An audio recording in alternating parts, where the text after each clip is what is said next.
fate is before you. Choose wisely. Are foreign women the best option for American men in the West? You decide. A husband is your protection and provision. So, and I can't speak for all foreign women, but in those countries where there is no social programs, like, there's no EBT, there's no SNAP help, there's, no stimulus checks, none of that. There's no matriarchy. And I think that's a big issue here, is that women are told they deserve the world for just being women. And with that mindset, when you don't feel like you have to earn anything, the first man that comes up to you, you'll be like, well, what can you do to impress me? I'm the prize. I was told I was the prize since, I was 10 or so. Do foreign women make better wives for traditional men? I think so, and so does T.D. Jakes. This breaks all sociological orders of the culture we're living in now, because we are raising up women to be men.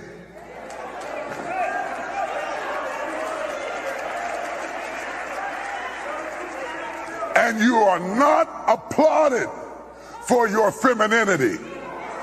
You are applauded in the contemporary society by how tough, rough, nasty, mean, aggressive, hateful, possessive you are, and you are climbing the corporate ladder, but we are losing our families.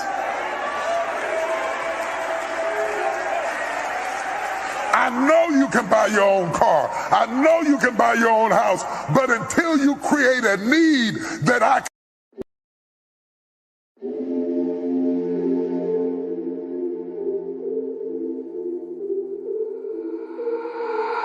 got an itch in my palm. My girl, she know she the one. I put the ice on her hand. I put some ice on her arm. See me shining in the light. Know you found me in the dark. Talking how you wanna leave. Girl, you made this far. Taking trips overseas. No, I won't be long. We came up from the weeds. Now it's top floor. All these big yes on her wrist. VVS's on her neck. Make it spin and I don't stress. When I make it stretch. Double back to back then. Down broke, now we rich. Spend it on a let it spin. Down with me to the end. That my best friend. That my best friend. That my best friend. I'ma spend it on her cause she all mine.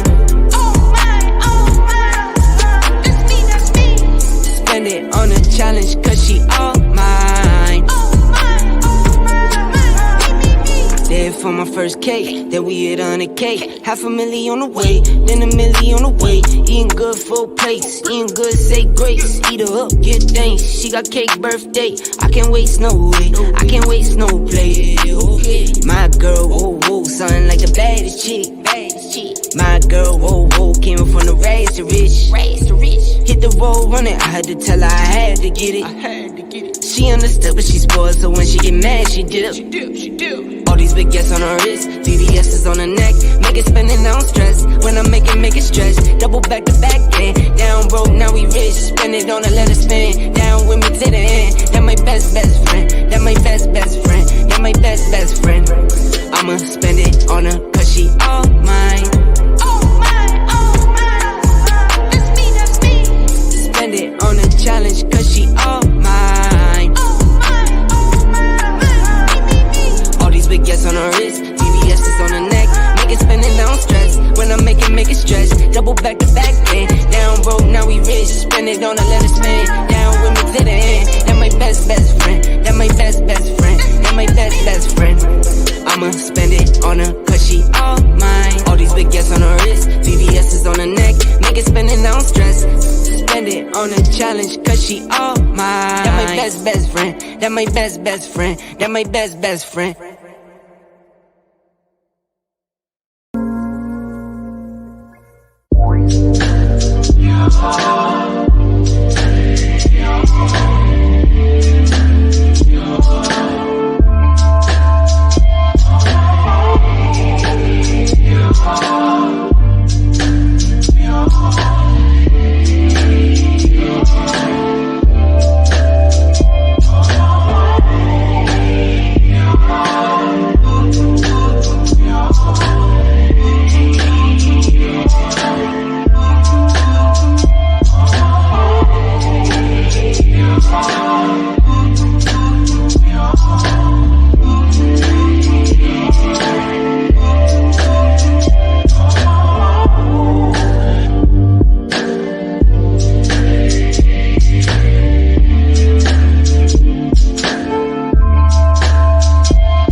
relationship deprivation. When you date a woman and she may be a potential wife, it's a competition thing all the way. I can't take it no more. They feel propped up because they feel more beholden to the government. And then their man comes second. That's why they figure that they're strong, independent, don't need no man because they have the government. Because the men are failing us, to be honest. Guys thinking about themselves and they'll think about you after you react. You don't hear anything about being good wives and all this other stuff. What you hear is you're strong and you independent. You can do it on your own. You got black girl magic, black girl rock, but you ain't said nothing about black family. My mother is like what they consider to be the strong black woman. I feel like I projected that onto the guys that I dated. Ladies have no idea how stiff their competition really is. You have no clue how black men are viewed in the rest of the world. We are the #1 most sexually desired man on the face of this planet. They would call Jesus Dusty if he was here living in America because of the gross narcissism that a lot of our women have.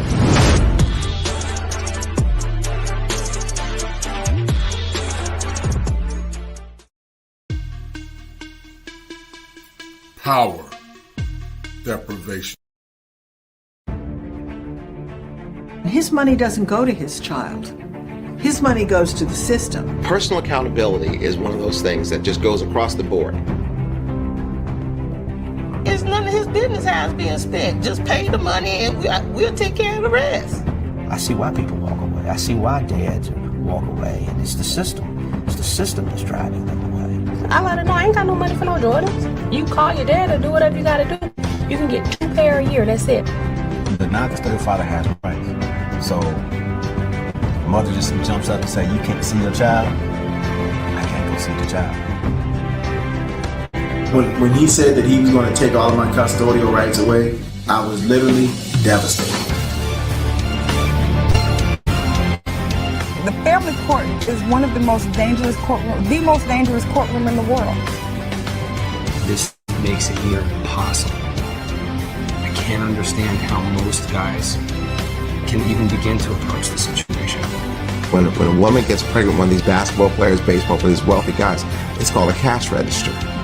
Because that's what that child is, it's a cash register.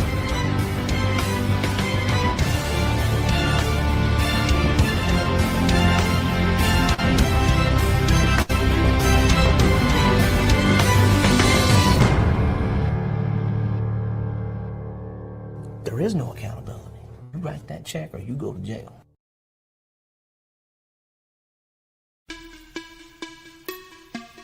Affection deprivation. Women are noticing that their men are crossing the borders to find happiness, romance, or even just somebody to have a good time, hang out with. I come to Brazil, I sit down at the table, I order food.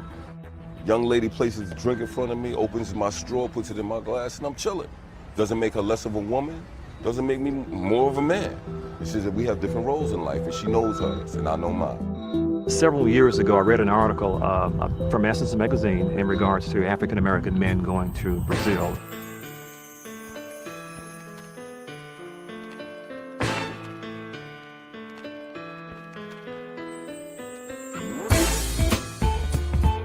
There's been a number of articles since the Essence store. The article was not pleasant at all. It was quite negative. The article is racially motivated, and to me it's just another attack on the black man. I feel in conversating with other guys who have adventured here, you should come here and experience what she has to offer Brazil. People that write the article saying that they don't understand why we come to this place or any other place are biased because they've never experienced it. Every black man should come down one time before you be put in this earth to see how this culture treats you. It's heaven. You don't want to come down to Rio. I said, because if you do, you're going to come back thinking, how can I get rid of her? You know, and I just said, that's, I can't put it to you on. I said, if you married and you love your wife and you're satisfied, I said, don't come here. You're looking for cheap sex with pretty girls. I think to a certain extent, you're almost like a predator. they are nothing but lies and they should not have been accepted by the black women. That article is to bridge the gap between you, and that's the reason that article came by. It's not an issue until the black man starts doing it. I agree.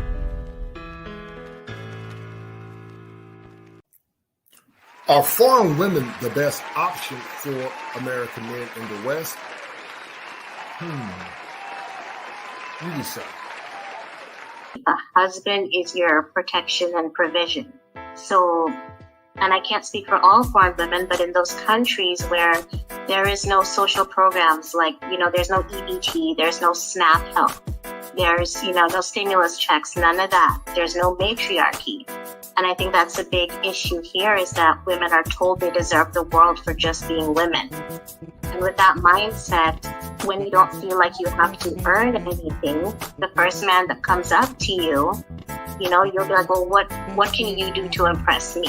I'm the prize. I was told I was the prize since, I was 10 or so.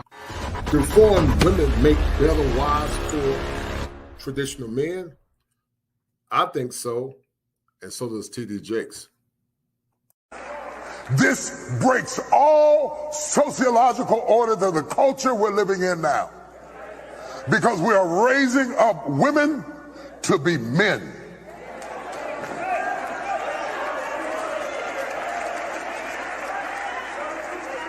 And you are not applauded for your femininity.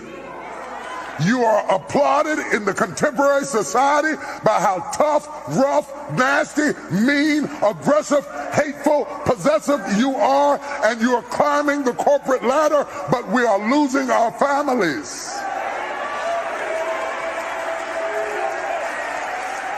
I know you can buy your own car. I know you can buy your own house, but until you create a need that I can... Oh yeah, we're about to get into it, guys, on tonight. Because as you guys know, Frustrated 3 is about to drop this weekend. We're going to go to the live premiere in New York, and the movie is going to be dropping. And the movie, guys, is predicated on a long history of Frustrated, starting with 1, 2, and 3. And the latest one, I'm going to be in it. But see, watch this. Men got to have a need that they can pour into. Men need women that are inspirational. And you might be asking, why did he use Guyana as the in the thumbnail? Well, simple. The young lady, Gail Nelson, is from Guyana. And in those countries like Guyana and South America, and also in some countries in Africa, the women are conditioned to be better women. They're not perfect. They got issues as well. But see, you get a better product abroad because the women have been socialized to love and respect our men. This is going to be a good show, guys. It's going to be very comprehensive. I need you guys to get the likes up, and we're going to drop some fire for your mind in a minute. So, guys, get the likes up, share the content. Let's do it. I know you can buy your own car. I know you can buy your own house. But until you create a need that I can pour into, I have no place in your life. So stop coming home bragging to me about how much you don't need me and wonder why I shy away.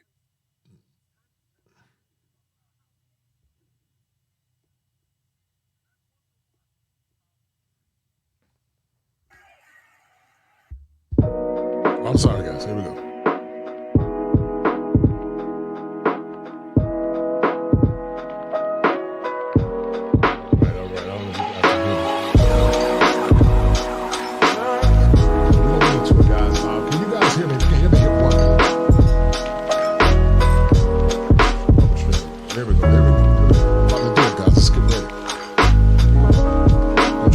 For your mind in the night.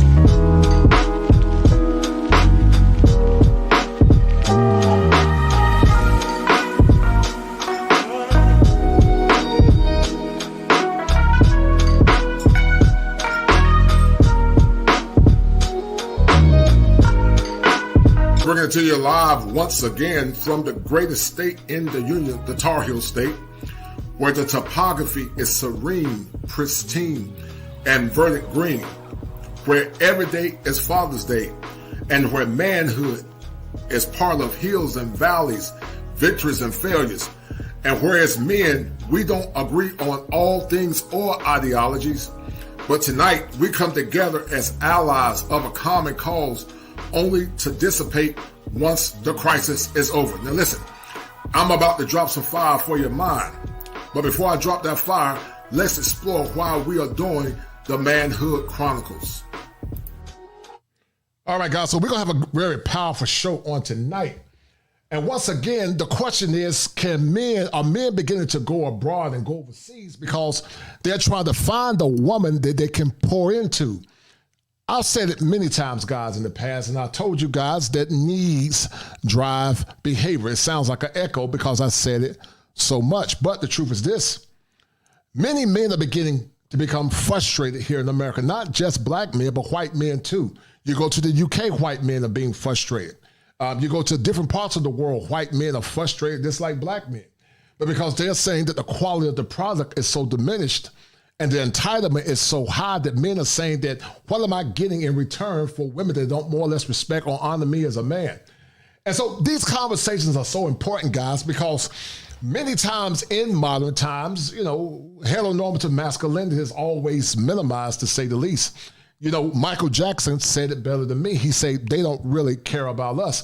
And that's what men are saying, and that's how men are feeling, because they're feeling and thinking that when it comes down to honor and respect, the world does not see them, hear them, or understand them. And because of that, men are saying, I'm tired of talking. It's time for me to get my needs met. Because see, when a man is getting his needs met, then he becomes the better version of himself. One of the greatest tragedies, guys, here in America now as it relates to needs is this. This is what causing a lot of men to be frustrated, and men are thinking about finding other women that they can pour into. As I told you guys before in the past, the masculine is doing, just like the sun, the masculine is doing, but the feminine is being. But how can the sun do when the moon is more or less causing chaos? And see, you got a lot of chaotic moons now, guys, and it's a hyena spirit. Because they're very chaotic. Anything you try to do as a man as it relates to power, you might find women in your family that are going to try to stop you from doing what you need to do. Men are at their best when they're mission focused. Men are at their best when the mission is clear. But when you got women or people or those in the way trying to stop you from fulfilling your mission, then you're beginning to lose power. I've said it before several times in the past. Women only respect power and strength. If you don't deal with women in accord to power, you're going to be frustrated. And that's only one of the reasons why you're going to be frustrated. There are a myriad of reasons why you're going to be frustrated if you don't deal with women in accord to power and strength. But see, watch this. So many men have been conditioned to think they have no power. So many men have been so used to bad behavior, they think that bad behavior is normal. That's why when men like Austin Holloman and other brothers travel abroad, they are crying because they realize that they've been dealing with what's called affection deprivation. Now, we're going to talk about power, guys, as it relates to the American context. More recently, with all men, with white men and black men included, and Asian men and also Latin men. But however, we're going to talk about power as it relates to historical oppression. Historically, black men have been under the greatest level of scrutiny. Black men have never really understood what power was. When you hear people say, they oppressed us, no, black men never had the power to oppress at the macro level. We were not the policymakers. We were not the politicians.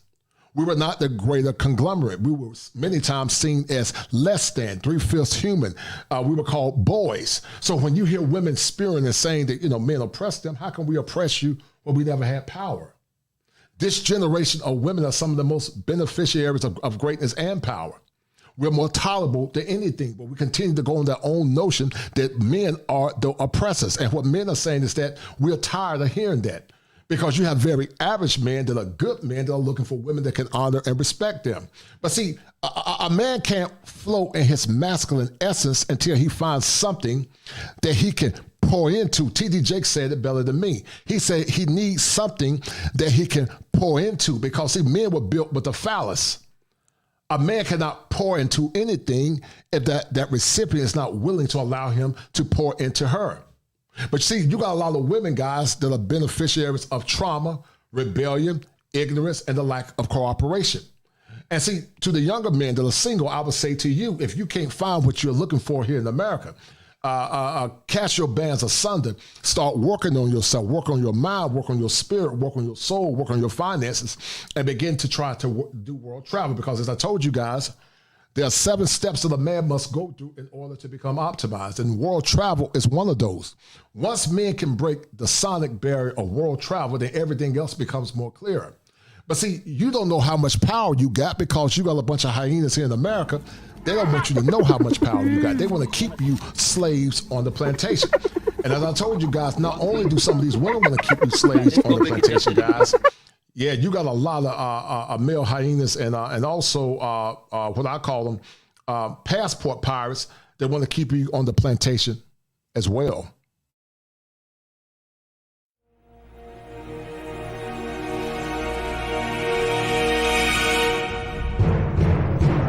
Owner, you miss me? Huh? Oh, yes, sir. I miss you like a hog miss fly, like a baby miss mammy titty. I miss you like I miss a little rock in my shoe. Yeah. You know, these passport pirates and these conscious and unconscious sex guys, they don't want to see you liberate. They're trying to shame you. They'll talk about you. They'll make up stuff in their head because they're magical Negroes. They don't even know you, but they'll make up stuff in their head because they're magical Negroes. And see, magical Negroes, guys, are a byproduct of a condition called magical thinking. They're delusional. And so you don't argue with fools and you don't argue with delusional people. That's why I tell guys, don't go on these platforms trying to prove yourself to anybody.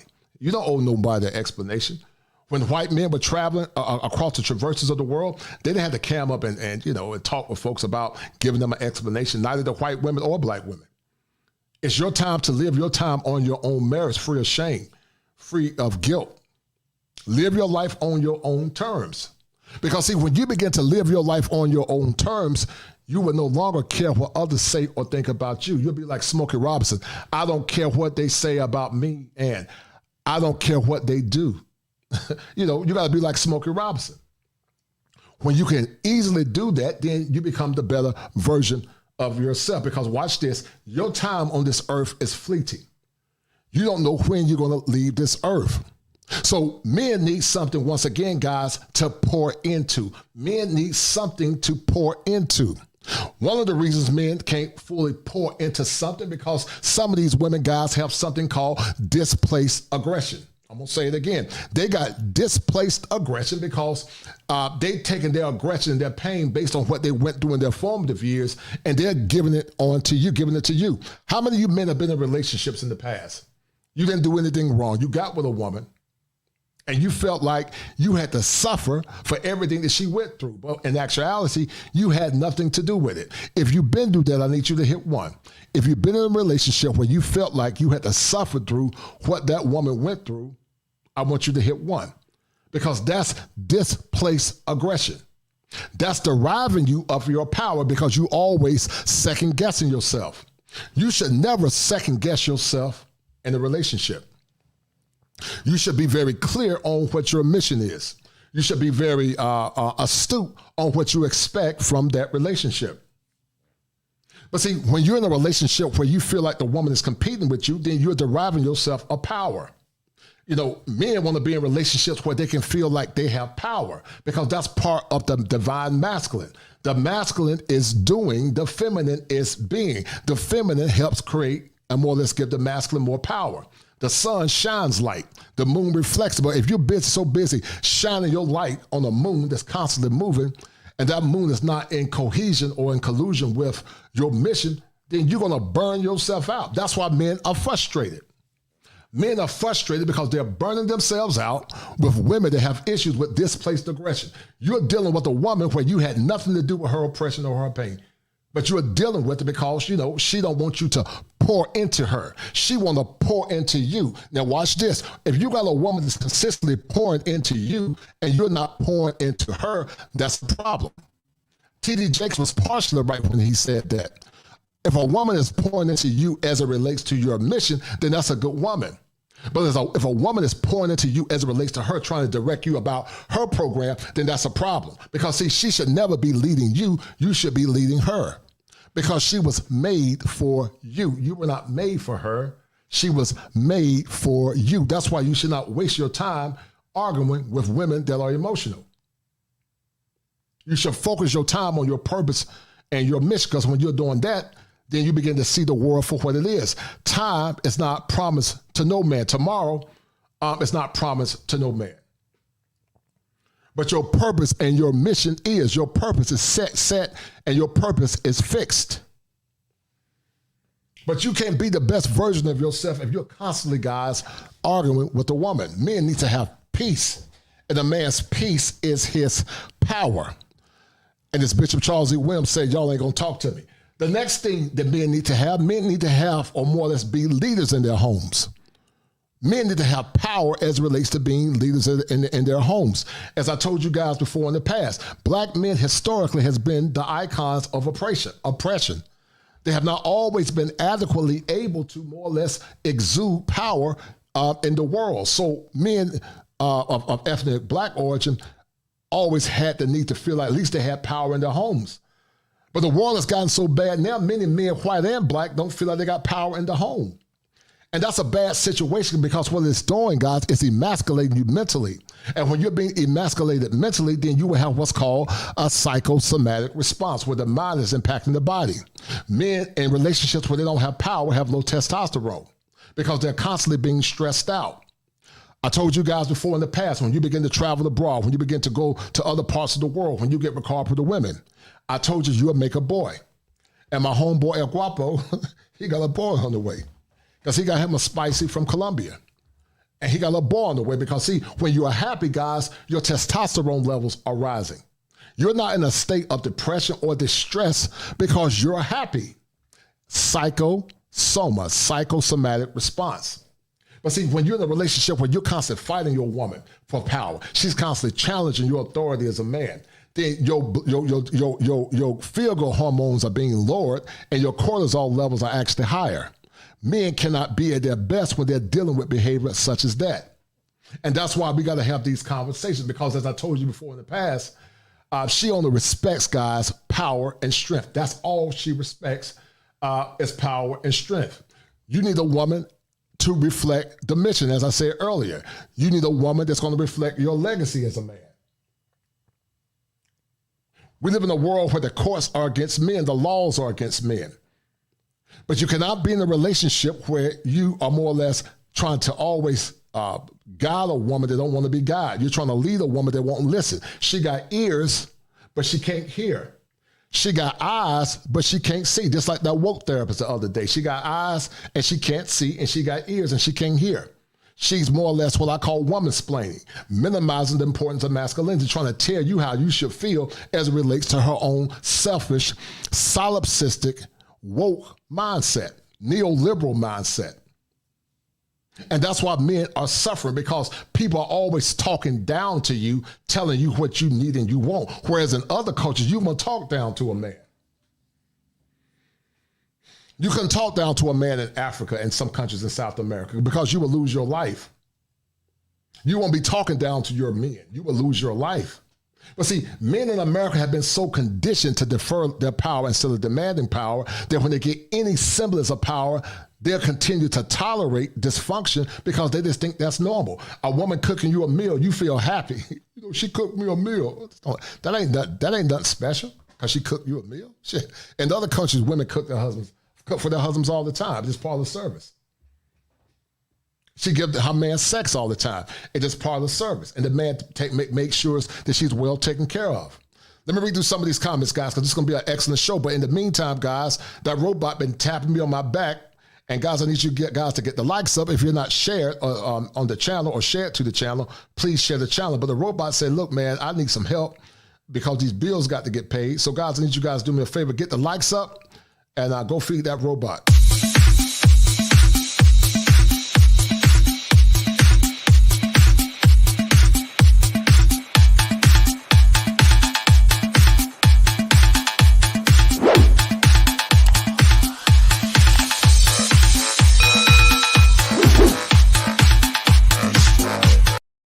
Now, Jake said, I need a woman that I can pour into. Men need a woman that he can pour into. And this is a soundbite. Hold tight.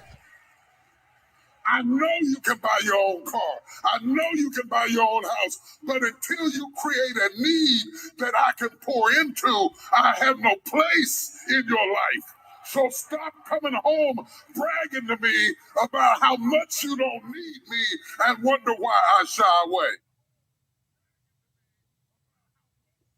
So yeah, men gotta have a need. Men gotta have a need that they can pour into. It makes a man feel powerful when he can pour into his woman. That's why God gave him a phallus. But how can a man pour into a woman when a woman is constantly challenging his masculinity? Shout out to my man, MC Recovering Wellness. He said, I'm practicing pouring into my 14-year-old son, and he's opened up to me so much more, so his mother will out and knock down what I pour into her. I went crazy, no doubt. Shout out to MC Recover. I appreciate it, brother. And also, guys, share the content and just get the likes and stream up. I appreciate. Shout out to my man, XL Pro. XL Pro for that $5 super sticker. XL Pro, I appreciate it, brother, for that cash out. I appreciate it. We're going to get right back into it, guys. We're going to get right back into it. Because once again, guys, this is going to be a great show. This is a show that needs to be talked about. Because I told you guys in the past that needs drive behavior. It's been my war cry. It's been my mantle. It's been my foundation as I try to inspire you men to become better versions of yourselves. Needs drive behaviors. A man needs a woman that he can help reflect his legacy. Your time on this earth is limited. So a man needs a woman that can help reflect his legacy. He needs a woman that can help him actualize, self-actualize at that. Men need women that can help them self-actualize, meaning he getting all his needs met at the basic level. He's getting all his needs met at the social level. He's getting all his needs met at the spiritual level. He's getting all his needs met at the psychological level. A man needs to get all of his needs met in order to be optimized. He needs to get all his needs met in order to be optimized, because as I told you guys in the past that there are 7 steps that a man must go through in order to become an optimized male. Faith, family, female psychology, finances, world travel, politics, and male mental and physical health.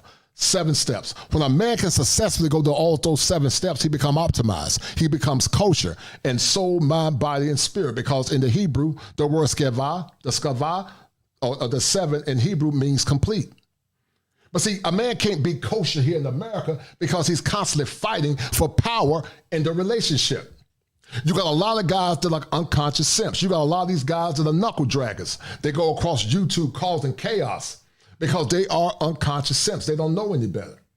I created that term unconscious simp because as a licensed professional, it basically means that they supplement irrational male patterns. They're not men, they're males.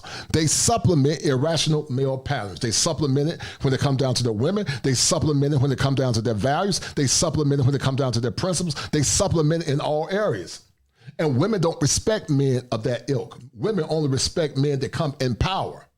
Women want men that are in power. Another reason men need women to pour into, because men, you are manifest sons of God or Yahweh. You are a manifest son by creation. You might not be in spiritual redemption, but you are in creation. You're the son of man and a son of God. But see, how can you get your needs met as a man when you don't know how to stand firm on power? Men need something that they can pour into. Once you understand your divine godhood as it relates to you being a creation of the Creator, it helps you to become a better version of yourself. You no longer will tolerate the disrespect that you're dealing with as a man. Shout out to my man, Radar Ivory. I appreciate it, brother, for that $5 super sticker. Thank you, Radar Ivory. I appreciate it. And so when you go through all those 4 steps, I understand how historical oppression, how she's displacing her aggression towards you, why you need to be a leader in your home. You need to be a leader based on principles, not feelings. Because see, in America, guys, feelings is the new principle.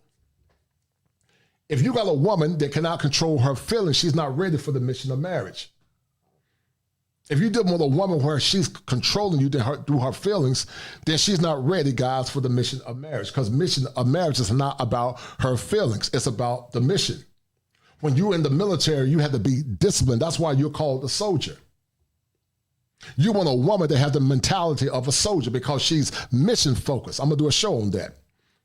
You want a woman soldier because she's mission focused. It doesn't mean that she don't have feelings, but she's more mission focused than she is anything. It's not about her. It's about the mission. It's about the legacy. And that's why guys are beginning to look for women in other countries. Like I told you, when you're dealing with women that are feminine, it will help you not struggle with the things you're dealing with here in the world. When men go out in the world and deal with racism and deal with all kinds of issues, a man needs a woman he can come back home to and he can pour into her. Men need to be with women that can give them feminine grace. Men need to be around women that are fun.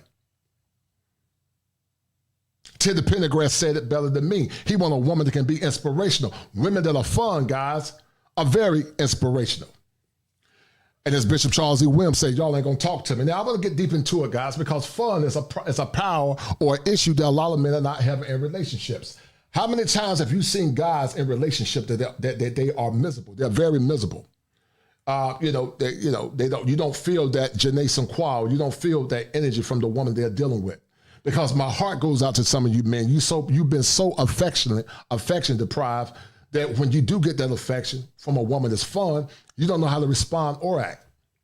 Because you've been in a relationship desert where where it's devoid of fun. But just like Jake said, as he was talking about it on Father's Day, you got a need that he can pour into. Men want women that are sexy in the bed. How many men got women that go to bed with bonnets on their head? Or not necessarily going to bed with them. I guess that might be okay, but how many men got women that when they're in relationships, they go outside with bonnets on their head? Men want women that are feminine. Men want to be around bubbly women that are bubbly. Women that are bubbly, guys, can raise your endorphin levels. Once again, psycho for the mind, soma for the body. The feel-good hormone goes through the head, then it goes to the body. Men need women that they can feel happy around because that woman give a man strength. When a man is around his woman, she's fun, bubbly, and she ain't got her mouth poked out like a duck, it makes that man feel better. It invigorates that man to become the better version of himself. And you guys think I'm crazy, but watch this. Teddy Pendergrass said it better than me. Y'all say, what are you talking about? Well, Teddy said it better than me because men need women that can do this. And my greatest inspiration. You inspire me, inspire me. My greatest inspiration. Yeah, the spirit of Teddy Pendergrass came on me, and a man said he want a woman that inspires him. Teddy Pendergrass said, you keep lifting me higher. And that's what men need. But see, men are in relationships where the weight of that relationship is very oppressive. He can't even come home because, his woman is stressing him out. He can't even come home because his woman is disrespecting him. And I'm going to tell you something. I don't blame the woman. I blame the man. I don't blame the woman. I blame you. You're the one that's been conditioned to tolerate that goofy mess. You've been the one to allow a woman not to be inspiration, to gain a bunch of weight, won't work out, won't take care of herself. She's slovenly. She don't never wear lingerie.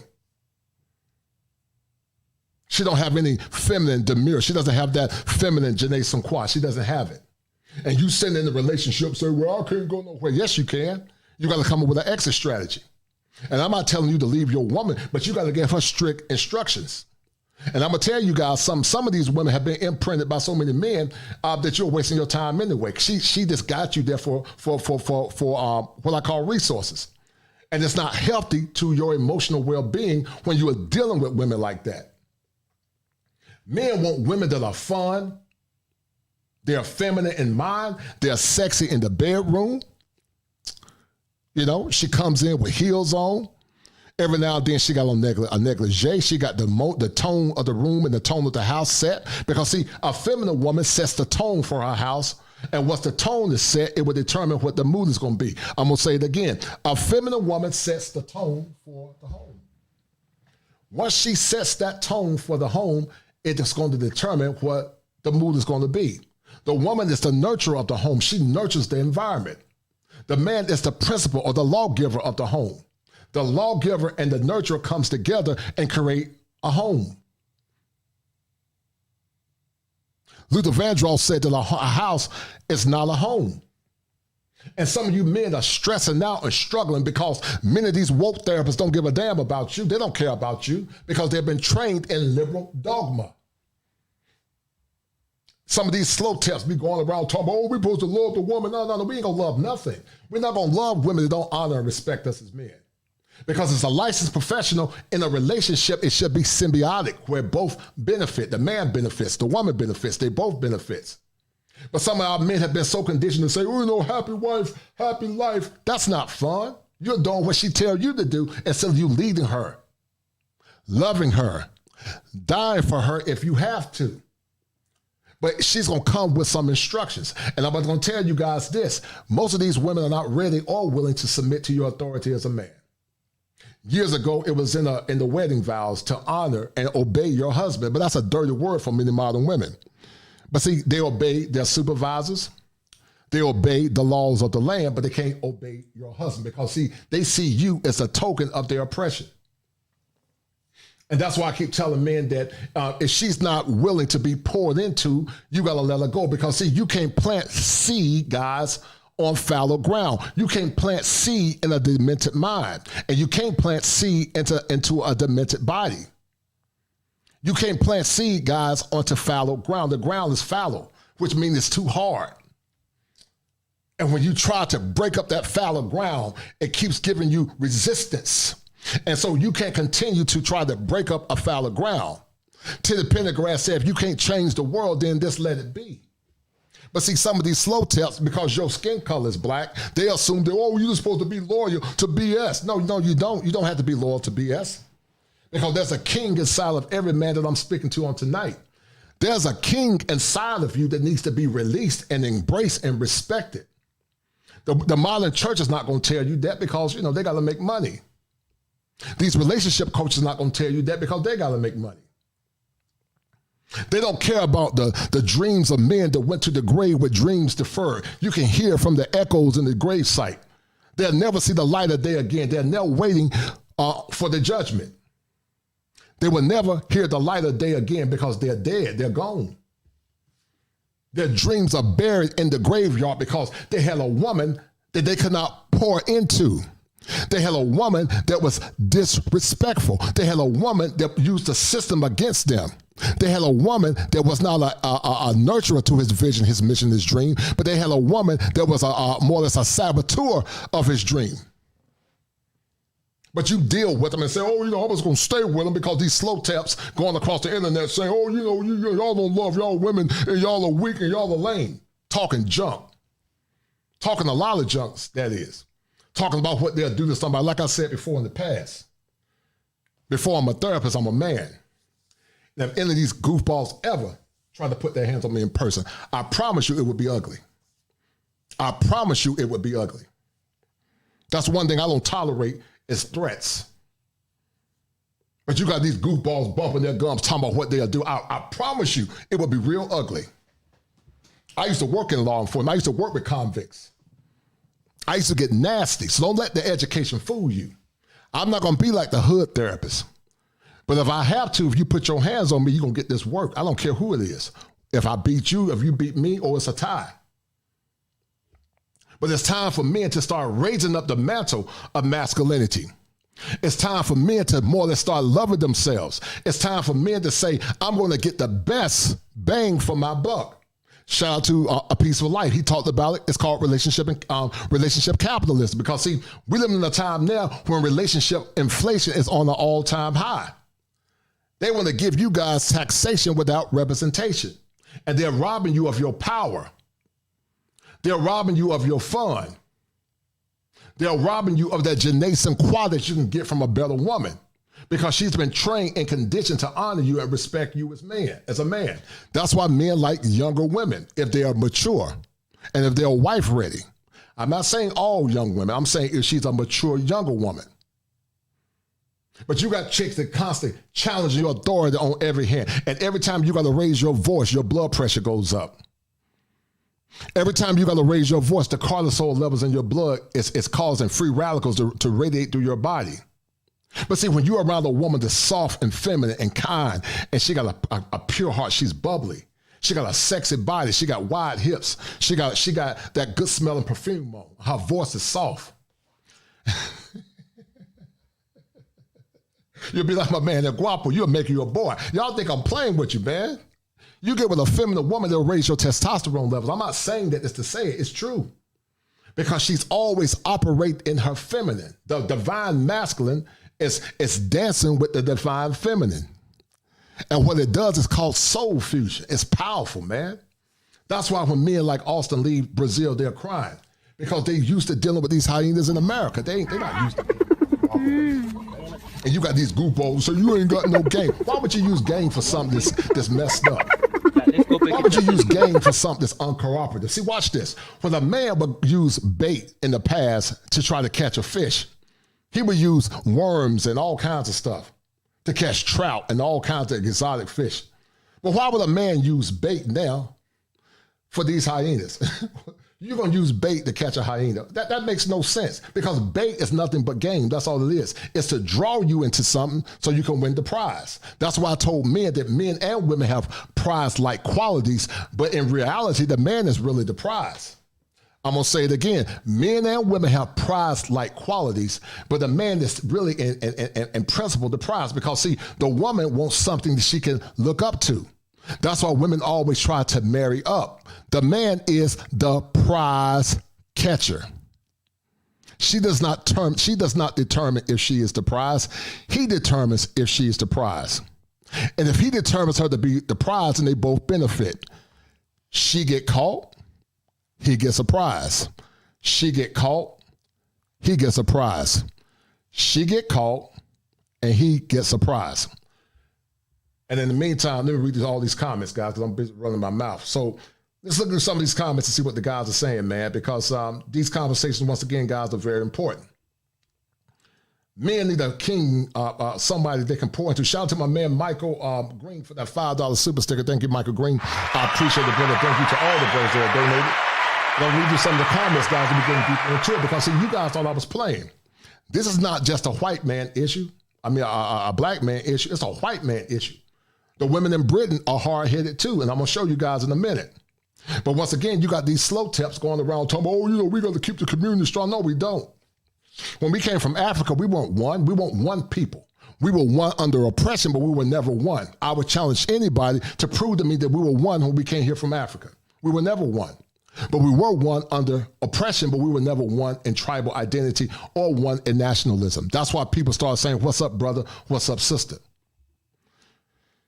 Gregory Scotland said that as expected, many black female professionals, especially black therapists, came to the defense of this lunatic clinician. Yes, they did. Because they're woke. They're woke. They all think alike. That's why you can't waste your time talking to them. It's a disease. Edward Anderson called it mentally transmitted diseases. It's a mentally transmitted disease. And so you waste your time talking to people of such ilk. What you have to do is continue to love yourself and continue to benefit from the hard work that you've done. I'm talking to the men that have put in the work. That's what you have to do. My man Moonwalker said they wear that damn bonnet everywhere. I hate those damn bonnets. I just want to pull it off their damn heads. I hear you, brother. And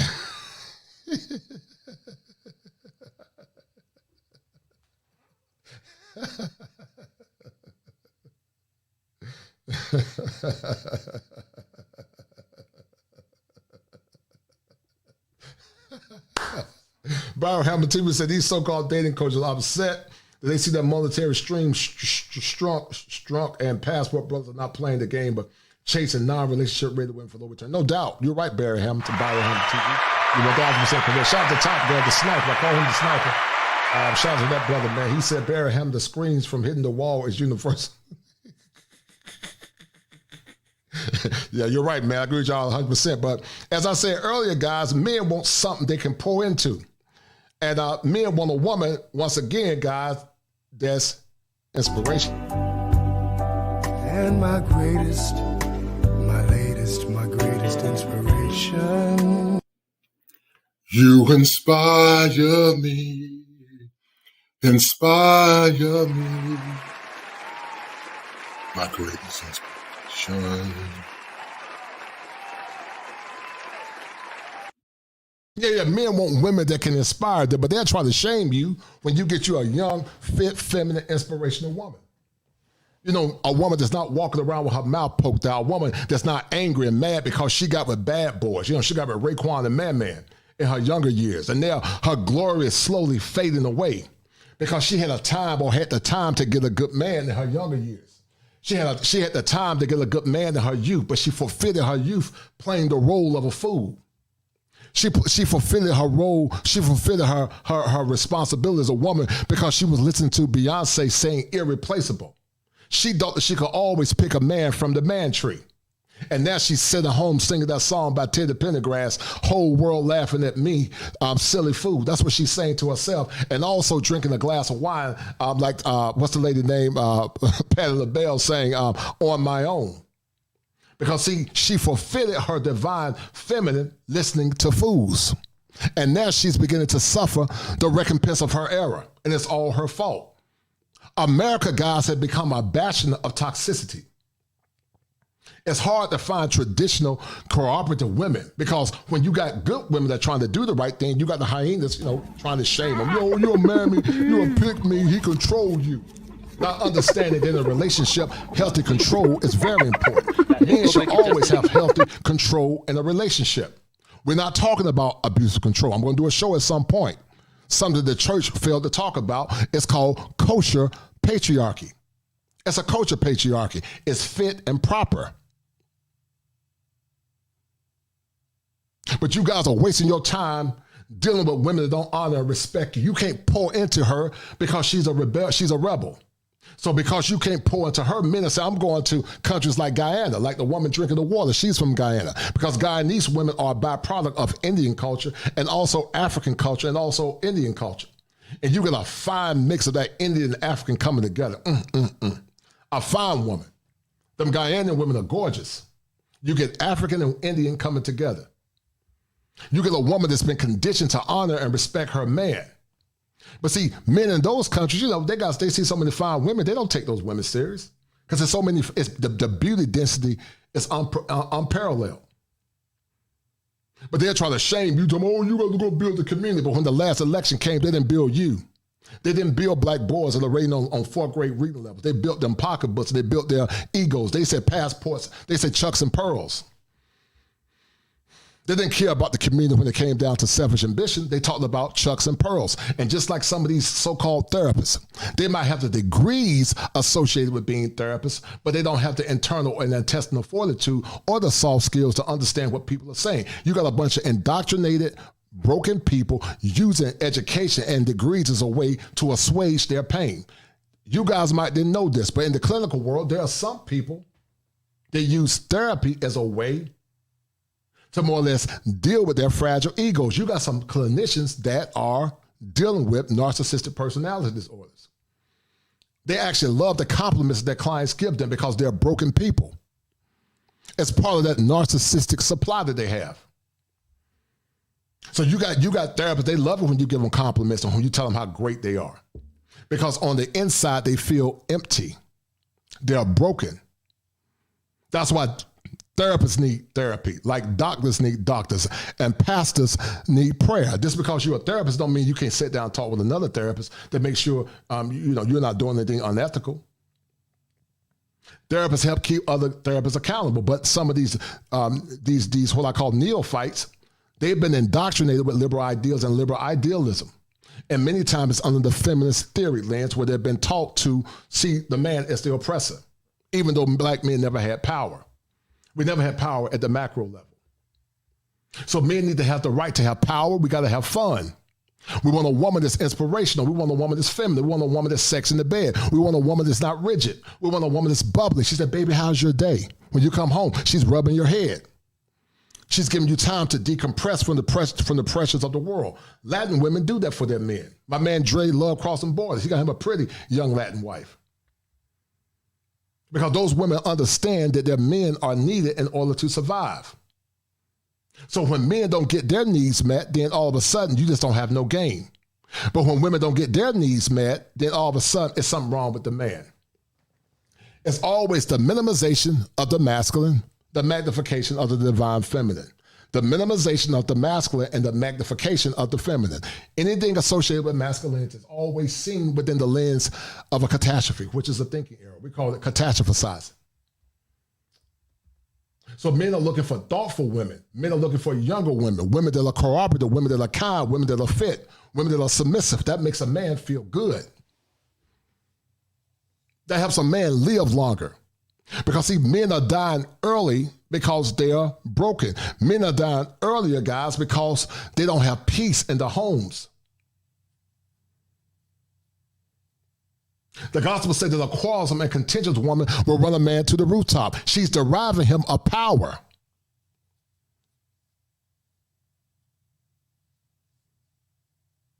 When the disciples were on the earth, the great teacher, Jesus said, I give you power. They were inspired, guys, through power. But see, when you got a woman in these modern times, you're not inspired through power. You're inspired through pain. You're inspired through rebellion.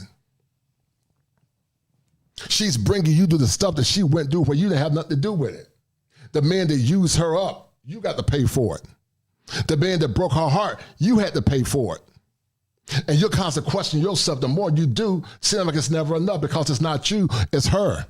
She's a broken vessel, and because she's a broken vessel, you can't pour into her. You got to get with women that have been conditioned and trained to honor and respect their men. A woman can want to be a wife, but the question is she ready to be a wife? Being a wife is years of socialization. Being a wife is having the mind of a soldier. She puts the mission before she puts her feelings. And I'm going to do a show on that at some point. But I'm going to show you guys something in a minute because, like I said earlier, black men are not the only ones that are going through it. White men are too. And I'm going to show it to you guys in a minute. Hold tight. Shout out to my man Top Gun. He said, I'd rather see a woman with old school rollers in her head than them damn bonnets. Hashtag stinky scale. No doubt, brother. Shout out to Top Gun the Sniper, no doubt. Shout out to him. And shout out also to my man Cody Marshall. He said that the Bible also says stay away from the quarrelsome woman. No doubt Cody did. Stay away from that quarrelsome woman. You're right, Cody, brother Cody. Because what it's doing, guys, is deriving you of power. He said, I give you power. He didn't take the power away. When Christ was dealing with the disciples, he gave them power. Because that's one of the components of masculinity. You can't be optimized when you're in a spiritual desert. You can't be optimized when you're in a spiritual drought. He gave them power. But see, what we're dealing with now, guys, a new term that I created, and Top Gun, I need you to write it down because I did create a new term. It's called a virtuosity vortex. Write it down, Top Gun. At 9:30 p.m. on Thursday, I created a new term called the virtuosity vortex. We live in a world where there's a virtuosity vortex, meaning virtue and virtuous women are so devoid here in America, it's created a dark hole or a vortex. It's hard to find. So you want men to continue this to wait and waste time, trying to spin wheels, trying to find virtuosity here in Canaan, where he can go to the land of milk and honey. He can go to a land where the women are traditionally more feminine. Those women are not perfect. It doesn't mean that those women don't have issues. It doesn't mean that those women don't have game. Men still got to stand in their masculinity as men. But the succinct difference is this. They have been trained and conditioned to honor and respect, and that dirty word, obey their husbands. But see, in this modern world that we live in now, they say we're partners. And see, some people say partner, they don't really mean nothing by it. They're innocent when they say it. But some people, when they say partner, they mean egalitarian, meaning you share power and she share power. Y'all both make decisions in the relationship, and that's not how it's supposed to be, because the word husband or husbandry means to care for. She's your responsibility. She was made for you. She was made for you so you can pour into her, and then once you pour into her, she turns around and reflect what your mission is. When you pour into her, she turns back around and pour right back into you. But see, many of these young men have been raised in single-parent homes that, when you try to talk about pouring into a woman, they'll get mad when you try to teach them and give them game. They'll get mad because they were raised, they never saw their fathers. And when you try to tell them what time it is, they'll get mad with you guys, and this is what they'll say. Yeah, we chain on them balls on my mom. They be broken balls. Kill some of my mom. Bro, they back when you look like gang, that's on my monkey. Gang, that's on my monkey. Gang, that's on my monkey. Yeah, they'll say, on my mama. Because, see, you know, that's how they've been conditioned. They're matriarchal thinking males. That's why when you hear these goofballs talking about men traveling and men living their lives on their own terms, they're not bothering nobody. They're going across the internet causing chaos because they've been raised by their mamas many times. Or they saw women being hurt or their mothers or their aunts hurt and they project their pain. That's why I told you there's a lot of people in YouTube that have mental illness or undiagnosed thinking errors.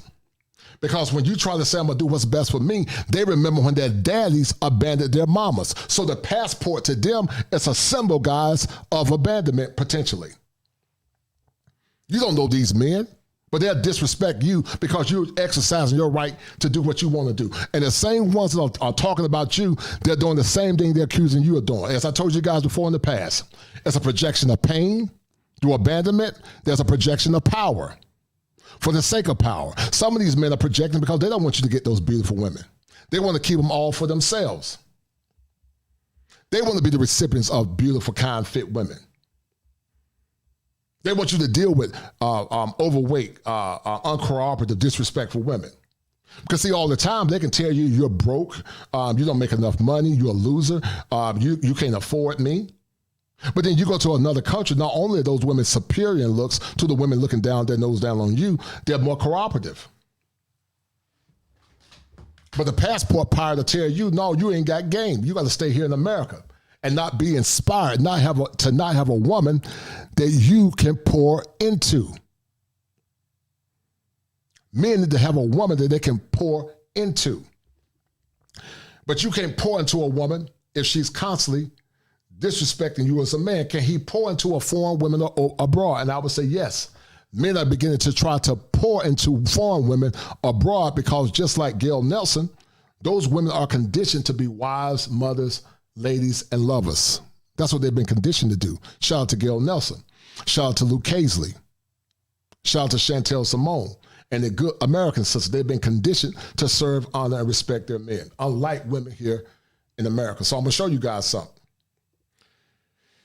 Because you guys think I'm playing, but I'm going to show it to you because y'all don't believe it.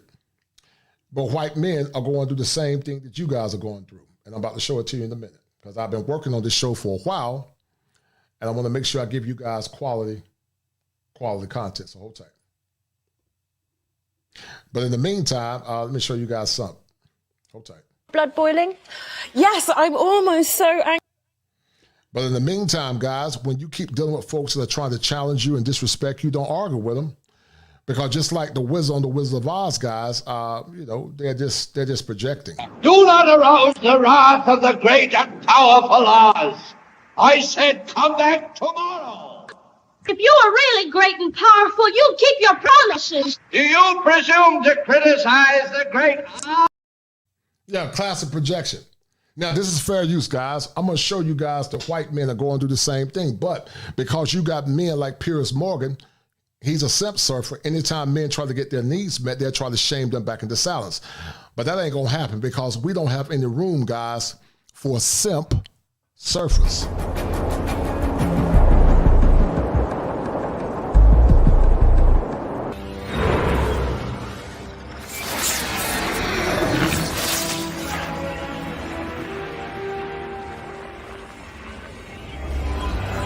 Why are you destroying our planet?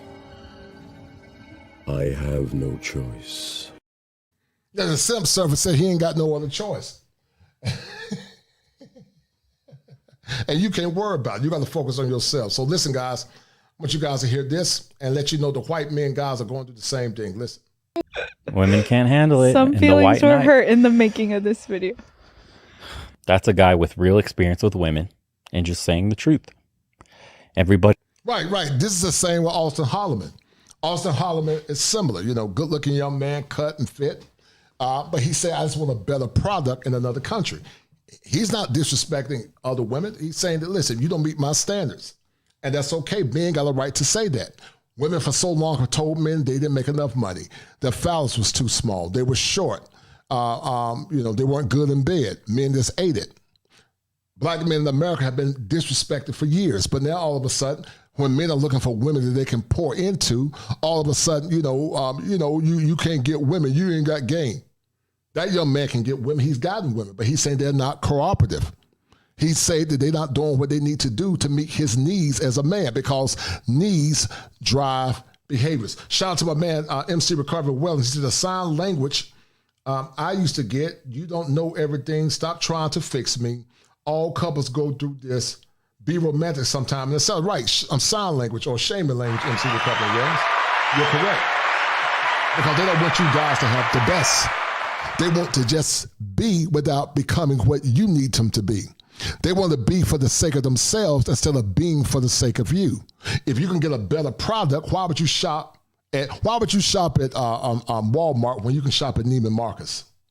Why would you shop and get a compact car when you can get a Lexus or a Maybach Mercedes Benz? You got the money and the power to do what's best for you. Dr. Glasser said it: power, fun, freedom, belonging, and survival. But they want to compromise your power because they don't want to put into work. And I'm telling you, men, you don't have to settle for mediocrity, because there's a king inside of all of you. So I'm going to say this with Travel One. Travel One, I noticed you've been going around trolling, and I'm going to say it once and I'm going to say it again. If you want to come on this platform and if I decide to give you the grace to talk, you can. But I will say this. This platform is dedicated to empowering men and like-minded women that think from a traditional conservative perspective. If you are a liberal and you want to have a conversation, I have a conversation, which I don't mind. But what you will not do, and I promise you will not do, you will not disrupt my chat with your vitriolic rhetoric. So if you want to have a conversation, feel free to. You can start your own channel and you can promote what you want to promote, but you're not going to do it on my channel. I've been very tolerant and liberal with my patience, but my patience will not always be as thin as it's getting thinner and thinner. So I would ask, you can listen patiently in the chat. If you want to come up at some point and share your comments and cam up, I'll let you cam up. I promise I won't disrespect you. But if you're not going to be on my channel thinking you're going to be bumping your gums, it's not going to happen. Create your own channel, push your own propaganda. But that BS that you're saying about public comments made are free on YouTube, it's a form. No, it's not. It might be damn owned by YouTube, but this is my channel. When you're coming into my channel, you're not going to disrupt my channel with your trolling comments. It's not going to work. So you can either cam up at some point and have a conversation, or there's going to be a consequence, and I'm going to leave it at that. All right, so here we go, Top Gun. Here we go, guys. He already knows that, Eastern Europe tends to have a lot of beautiful women, right? Parts of South America, a lot of beautiful women. Everybody knows this. Beautiful people in certain parts of the world, whatever. The fact that they got so defensive when all he was suggesting is that women in certain parts of more conservative areas of the world, like Eastern Europe, still espouse the traditional feminine energy of wanting to take care of their men, taking care of their own bodies, wanting kids, family, wanting to serve, right? Their man, their husband, as opposed to... And that dirty word, guys, serve. But she wants you to serve her. She wants you to be the bullet bag of somebody break into the house. She wants you to pay all the bills, even though what she's giving you is something that's used. Women years ago were virgins, wife ready, and they had no kids. But she wants you to have, she want the benefits of traditionalism while she remains modern. She picks and chooses when she want to be traditional, but you got to always be traditional. And so once again, men are looking for women that they can pour into. Men want to pour into women. If you have issues where you're not being ready to pour into, then you're not ready to be a wife to a man. If you're in your feelings, then you're not ready to be a wife to a man, because men are the gatekeepers to relationships. We're showing you guys over and over again the evidence why men are leaving. But some of these women and men are so broken, they got ears and they cannot hear. They think what they're doing is normal. To the point, guys, many of them, the men and the women, have a condition called ego syntonia.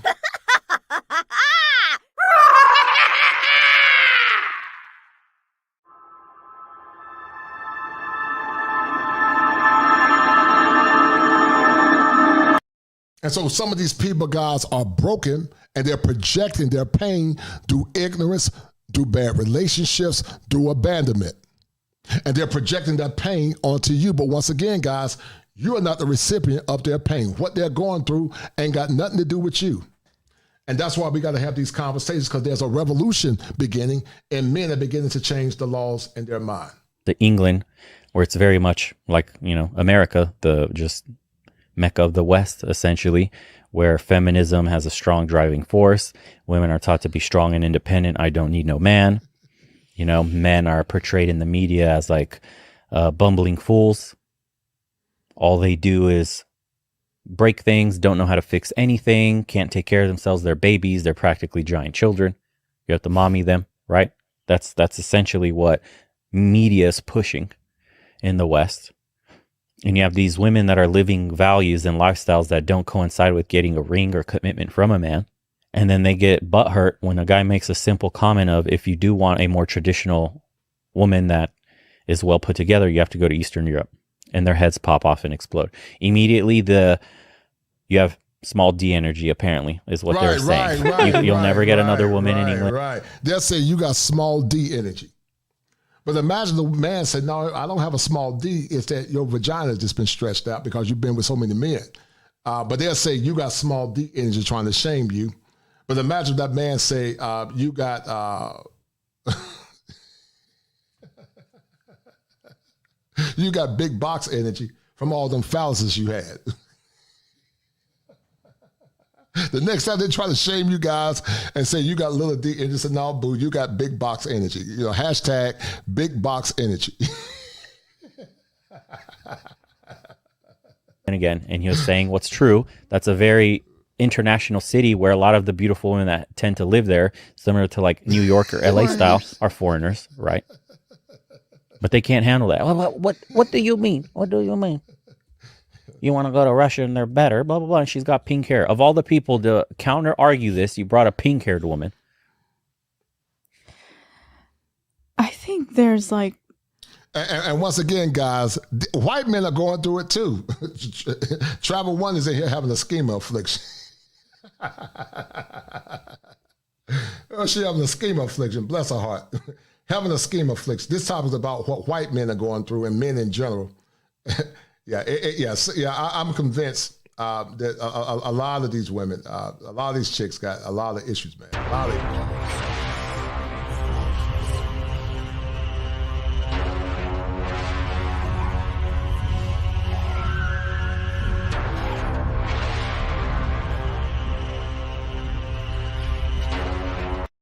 Oh yeah, they go through a schema affliction. They can't help it, man. They can't help it because they're broken, man. They're broken. They are broken. They are broken. Well,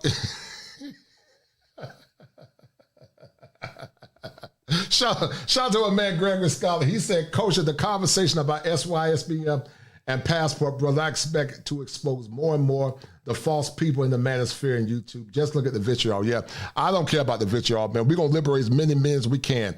And because of your meritorious love offering, Gregory Scotland, for your kind contribution and your continuous love and support for the kosher clinician. Gregory Scotland, you can't be matched. You can't be unmatched. You are the #1 sponsor of this stream.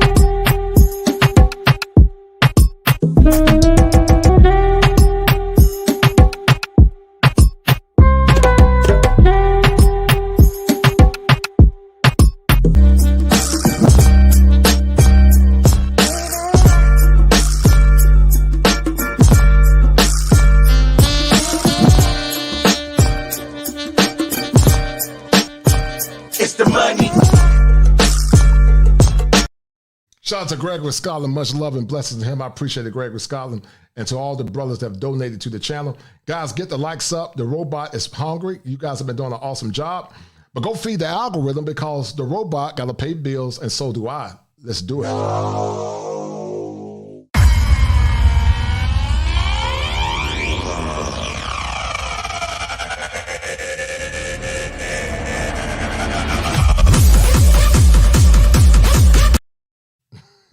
right, guys, finish listening to what the guy's saying real quick. There's a lid for every pot. If he feels like he needs to go to Eastern Europe to find a woman, I think he's in his right, as he should. Like he said, he likes a certain look of woman, right? Exactly. So he should be able to go there. Preference. That's fine.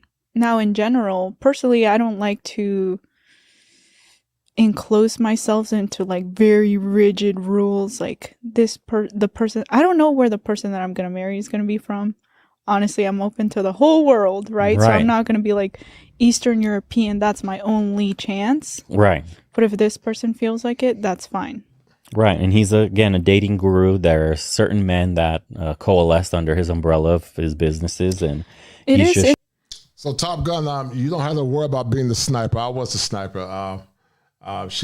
He or she was expeditiously booted from the chat. I tried to give the person the benefit of the doubt, but with most trolls and most people that got ongoing mental illness, they're agitators, and so no more talking. The line had to come out, and I had to get rid of the trolls. So. The troll has been thrown under the bridge. We may proceed. Interesting, though. Like, okay. It is interesting because, let's say in the U.S., a lot of men think that they can't find a good woman here either. And do you think that's a realistic point of view that in a country with 300,000 plus women, you cannot find a woman? Or do you think they just go to a certain country where they just tend to be more traditional to up their chances because they aren't high value enough to find it here? Who, the women are being traditional in those other countries? Mm-hmm. No, I think economically tradition there is held together because you need an intact family to survive, right? Economically speaking. A lot of the countries they're saying to go to tend to be poor. Yeah, so that was my point because the women here, especially a woman who is educated and makes her own money, her standards are so much higher than a village girl that's going to be content with you, providing less. Right. Well, see, and there we go. That's the dichotomy of the lifestyle change. With a woman becoming a career woman, she loses her feminine nature, her feminine qualities. Mm-hmm. Right. We're not against women getting careers, but women that get careers tend to focus more on career than the mission of a man. Remember, I told you guys first, she must have the mind of a soldier, meaning she's trained herself to be mission ready and mission focused for the legacy of her family and the legacy of her husband. But see, women now get it twisted. They put their careers first. They wait till their latter years to get married. But see, as women get older, that virtue dissipates. As men get older, their virtue actually increases if they have been on their square as men. Yes, their body might get old, but men get sexier with age. And if they're in good shape, they got money and resources, men are more attracted to women. But women don't have that luxury.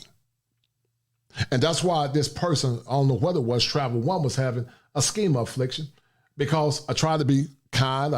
I try to work with the person, but you can't work with people that got mental distress or delusion. So you have to get rid of them. You have to get rid of them, and it is what it is, guys. Don't tolerate and keep arguing with fools because you argue with a fool, then you will become a fool. I try to be kind, but it is what it is. So, guys, we're going to move forward and keep enjoying this conversation. And her standards also rise. Well, you could be you could have insane standards and be a traditional woman, right? Mm-hmm. Like, I'm not getting with a guy that makes less than an inordinate amount of money because I want to live that basically rich mommy lifestyle. Right, but I'm just saying the availability of men that can provide that certain lifestyle for Of the course. amount of educated women there are Of course. disproportionate. So- and we know that for a woman to be able to respect her husband and to, fall into that submissive role, He has to be better. He has to be better than her. And Right. for certain men, it's easy to find a woman that they're better than in Abroad. a place. Well, yeah. you just answered it right there. We recommend you go abroad because it's easier to find a woman you're better than, that will respect you, that will be happy with the 50, 60,000 a year you're making. That's a complete lifestyle shift from the little village girl life she has, maybe milking Right. cows, right? And then there's nothing wrong in this dynamic because she gets to get out of the village, come to America, come to the West, wherever. He can take care of her She doesn't need Lamborghinis, G-Wagons, and all that, right? Her standards are different. She was raised more traditional, just different values. It's just different values. That's all it is. So what he's saying is to go into other countries. It's because it does up your chances. It is harder in the West to find a traditional woman. That's not what's espoused in women today. The culture is more the liberal. culture, the culture is just different. Right. So to find a woman that is more traditional, harder. Two, when you do find a woman here, it's just harder in general to date because of the disconnect in energy, masculine, feminine nature. People have different values. I keep telling you guys, I know what I'm talking about. I keep telling you guys, the need to pour into, once again, is based on power, fun, feminine women, sex in the bed, bubbly personality, open, kind women, thoughtful, and belonging. Home is where the heart is. Home is where a man can have what's called ego integrity. You can pour into her. And we're going to talk about why so many men are in sexless marriages, but men got to have a need to pour into. The average Western woman does not meet that need. It's not because men don't want to deal with women in the West, but their behaviors and their indoctrination has sabotaged them. Keep listening. Like we've said, the laws aren't as friendly. Say here, child support, marriage. You would get married in their country? Your outcome, no, you would still get married here, but your outcome changes because here a woman would have roots, have a family to fall back on, have a job, something like that, right? That sounds kind of weird. It sounds weird, right? But listen, she's more vulnerable in the sense you're isolating her. Therefore, what do they call it? That parachute mentality. Right. But what's happening is you bring a girl over here. You're more in a position to try to make it work first before leaving so easily. Yes, the option of leaving would be harder because she's coming from another country. He basically uprooted her lifestyle for the better. She's not going to want to go back to the village. She's more inclined to make it work. Whether you think that's morally acceptable or not, that's a whole different argument. In the perspective, right? But in the perspective of purely dating, and if you want to tell a man what gives you a better option, a better outcome, right? Where could you find a, quote, better woman for you that would respect you more and try harder at the relationship or just be traditional minded in the way you want? It would have to be abroad. So when these guys are giving kind of this recommendation to men to just try to go abroad, or men that live in these countries say, hey, it's hard for me. I can't find the right woman that I would want to marry. And they say, well, didn't go abroad. This is why, because the variables are, she's got higher standards here because she wants the top man, social media, whatever. She's been on expensive dinners, dates, whatever. Her standards are high. Or has educated herself and provides for herself. Right, exactly. So her standards are higher in that sense. Maybe her standards are high as it relates to her, but they're not high as it relates to the man. I'm going to say it again. Her standards are higher as it relates to her, but her standards don't benefit him. Once again, guys, men got to have a need that they can pour into. And a man pouring into a woman that's feminine and understands her mission as a woman is what makes that man become powerful as a man. Men can't find women they can pour into in America because the women here, many are very broken and they're very entitled and very arrogant. Delusional in the sense that she thinks she deserves more than. Yes. See, that's where she thinks she deserves more. I think this is why they got defensive, and this is why I wanted to bring that up. That's that why is it really? And I think the answer is what we just said. It's easier for a lot of men to find a woman that they're better than, and that's how the dynamic works. A woman should be able to respect her husband. I feel like that's fine, right? But turning it into women in the UK are ugly and fat. Well, that's not what he said. Why. They were saying that, right? He was just saying there's women in Russia that fit this mold more. They're more common, beautiful women, more traditional in Russia. There's nothing wrong about saying that. They got defensive immediately and was like, oh, but you're saying basically they're all stupid, fat, ugly in the UK, right? They got super defensive about it because all he was saying is that there's more quality women in Russia for marriage in that traditional sense that they were looking for. They got immediately defensive, saying like, "Oh, is your mom fat? Is your mom stupid? Is your mom?" Oh my God! Right, exactly. it just. Yeah, Princess, you're correct. I did say it earlier. We all pour into one another. The man is the number one pour. He pours, but the woman pours back into him as she reflects his mission. You're correct. I did talk about it earlier. You said, but we should be pouring into each other. I can't let him run dry. Compassion fatigue is a real thing. If I'm not pouring back into him, he will not last. You're right, dear. I talked about it earlier, Princess A.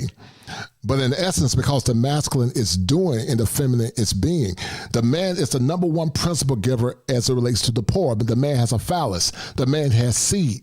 He pours into her with his mission. And then if a man pours into her with his mission and his seed, she will reflect his garden.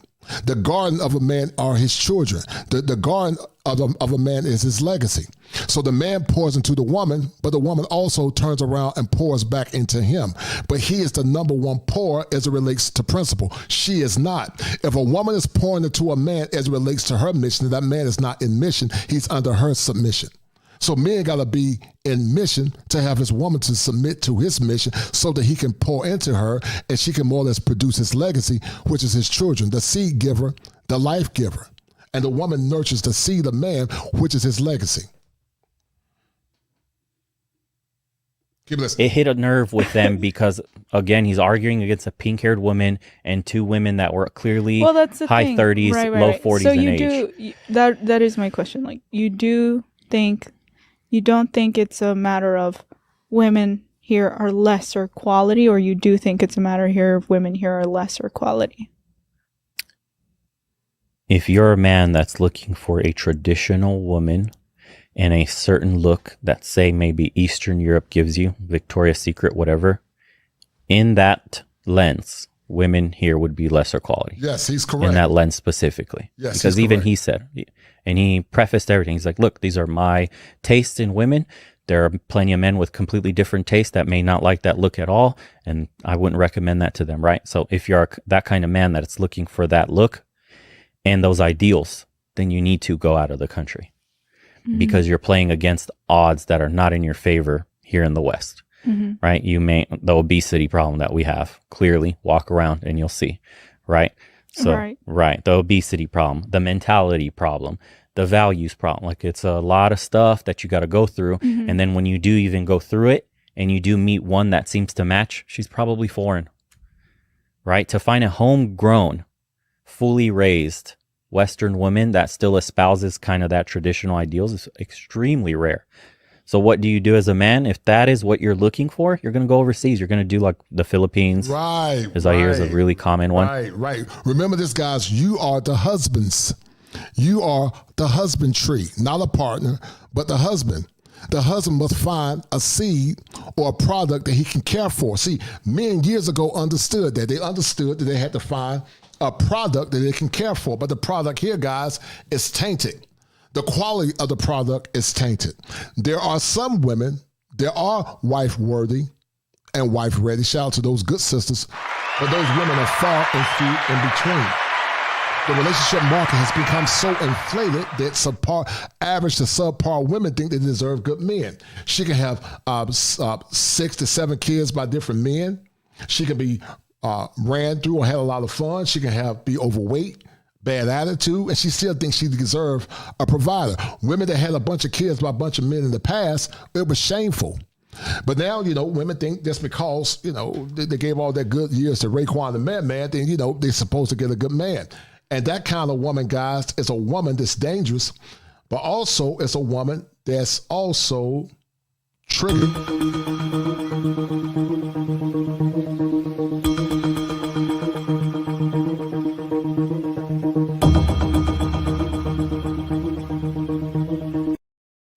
Yeah, they get triggered because they cannot hear and they don't want to see what you're saying because they are deaf.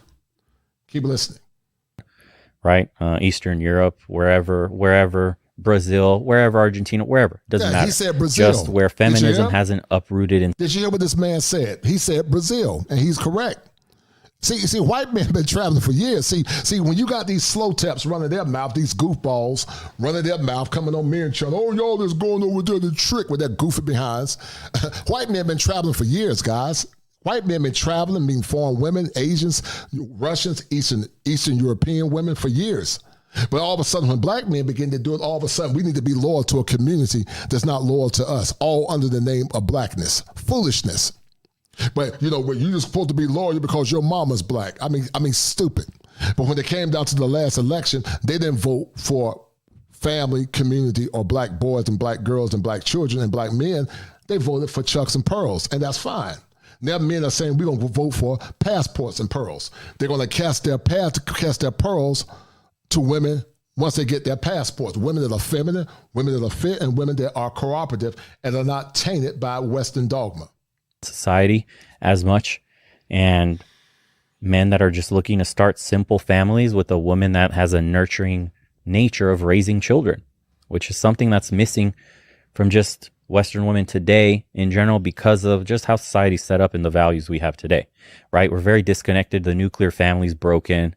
We don't have much to fall back on in terms of tradition and like our grandparents and That's very parents. interesting because, you know, coming from another country myself, like you say a woman who espouses to traditional values, right?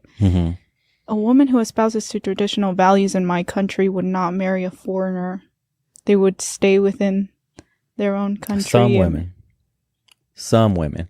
So what do you suggest the women in the West do if, you know, everyone's advice is for men in the West to look elsewhere for a wife? What happens to all the women in the West then?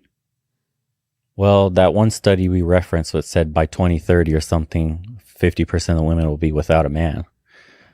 So that's the direction. Listen what he just said. By 2030, guys, 50% of the women will be without a man.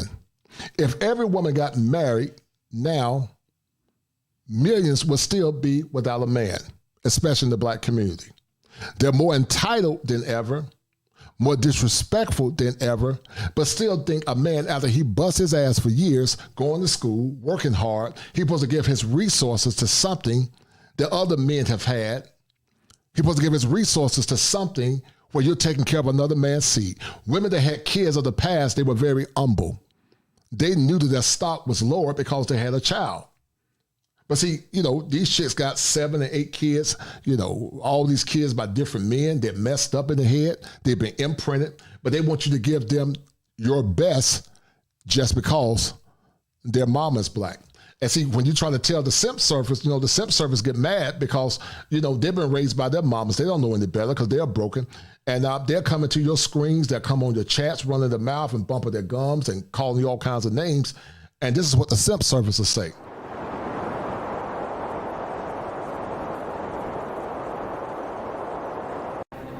These men are coming together. They must be stopped. Who hurt these petty fools? Their mama is black. Who hurt them? They must be gay. I must go cause confusion.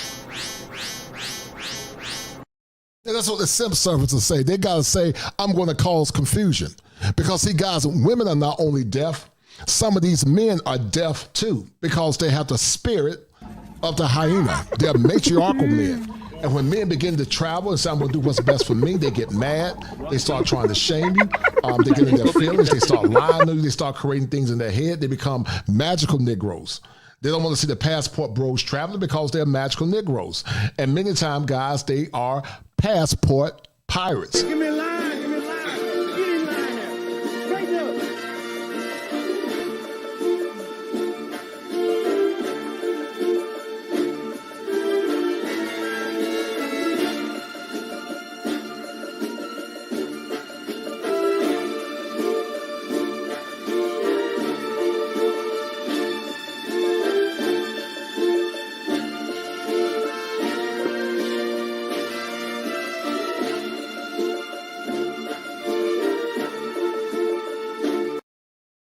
They start having a passport psychosis like Travel One, and a lot of these goofy men, they come in these chats. They have a passport psychosis because they can't hear what men are trying to say because they're broken men themselves and they don't know any better. And a lot of the times these guys, they do know, but they're allowed to women because they're trying to line their pockets with money. They're allowed to the women to make themselves become even more successful because they don't really care about the women. They only care about profit. We're heading. because two part of the problem. The men that are looking for those traditional values are starting to go overseas. And then two, the other half of the men are just checking out completely. They don't want to deal with women at all. So this is going to be a big issue that women are going to deal with in the future as their options dwindle. They become more educated, higher earning. Men will be going to college less. The dating pool will tighten for women. And in the West, a woman's self-worth will be tied to her job like a man, her accolades and, whatever headway she's made in her career. We know women don't date down, so it's going to take a smaller and smaller and smaller pool of men that she will only be looking to date. So there's going to be a lot of women that will be left alone. So that's where we're going in the future. And then again, this is only under the lens if you're looking for a specific lifestyle, right? And there's plenty of men left in the West. There's plenty of men that want to be in a 2-income household, want to have a more libertarian lifestyle, or dual income, no kids is becoming a big thing, or just like, they're women to just be different than the traditional one. It's what they grew up around. So only in the lens if you want to be kind of the head of the household man with a stay-at-home wife that's home with the babies and loves to do that and exudes that kind of natural femininity towards that inclination, right? Because there's some women that are type A, go-getters, want to go to college, want to advance their careers, want to build a business, that are very much masculine in their nature and are okay to be paired with less masculine men. So dynamically, it just depends on what you're looking for in the West. There will be type A women that are absolutely crushing it at work and are okay with the stay-at-home, husband that watches the kids. The dynamics are changing of who the income, the bread. And that's a weak man. If you stay home, she's going to eventually resent you. She'll start off saying that, but you will become an emasculated man. Never take a deal like that if you're a masculine man. If you're a beta male, then stay home and take care of the kids and be Daddy Crocker. But if you're a masculine man like myself, I would never stay home unless there was an issue temporarily. But I'm not staying home. I'm going to be the man, and so should you. Earner in the houses, all that stuff. So if you're one of the, say, new wave relationships that, hey, you're cool being a stay-at-home dad and like watching the kids and your wife is an absolute boss at work, and if you guys can somehow make that happen over the long term and be happy, go for it. I think the dynamics of what we consider a relationship and a marriage these days are changing because society is moving so much faster. We're fighting biology and what we've known from our grandparents, right? And trying to kind of stitch their old world relationships into the new world. But the problem, the friction that we're running into is that it's partly tied to biology. So like when we were having the discussion of men liking younger women, more feminine, just less combative, less argumentative. And then we see women today becoming a little bit more masculine in their energy, pursuing high, stress careers, working longer hours, essentially, making it harder for themselves to even have a family, right? To have kids, to watch them just for the nature of their careers and stuff. It's turning relationships on their head. And in order for these people to come together and have a successful relationship, there has to be some give and some take. Now, if you're not willing to give and take and you want the traditional lifestyle, it's going to be more and more difficult for you to find that here because people are just different now. So that's why you have to go overseas. Forget even just looks-wise attraction. There's plenty of beautiful people walking around the West. It's not the issue. It's just you're also just not mentally. How many of you men are looking for a traditional woman that you can pour into? And because of that, you're getting your passports. If that's the case, I need you to hit 1 because we're about to drop Frustrated 3 in a minute. So in the meantime, guys, while y'all guys are thinking about that, we're going to let you guys see and understand why men are beginning to travel abroad. When you date a woman and she may be a potential wife, it's a competition thing all the way. I can't take it no more. They feel propped up because they feel more beholden to the government. And then their man comes second. That's why they figure that they're strong, independent, don't need no man because they have the government. Because the men are failing us, to be honest. Guys thinking about themselves and they'll think about you after you react. You don't hear anything about being good wives and all the other stuff. What you hear is you're strong and you independent. You can do it on your own. You got black girl magic, black girl rock, But you ain't said nothing about black family. My mother is like what they consider to be the strong black woman. I feel like I projected that onto the guys that I dated. Ladies have no idea how stiff their competition really is. You have no clue how black men are viewed in the rest of the world. We are the #1 most sexually desired man on the face of this planet. They would call Jesus Dusty if he was here living in America because of the gross narcissism that a lot of our women have.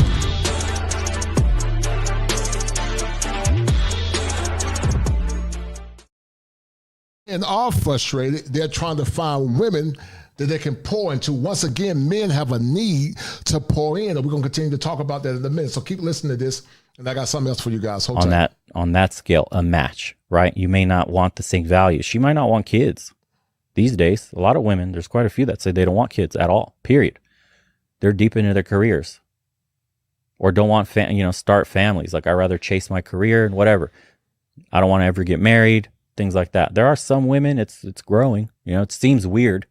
It may seem weird in a traditional country where obviously getting married by like 20 is the norm, right? And they're like, oh, these Western women are nuts. But it's a different lifestyle out here compared to there. If you're a man chasing that traditional lifestyle, you got to go where they're still happening. Right. I think that's the key. If you require traditional values from your partner, right? A submissive woman, whatever that means in your mind, right? Then you also have to be a traditional man. Exactly. Similar to women, if you want your man to be traditional, then you need to be a traditional woman. And that's where the friction happens. Right. That people want the traditional partner, but don't want to play the traditional role. Right, exactly. And that's essentially what's happening in the West with the relationships.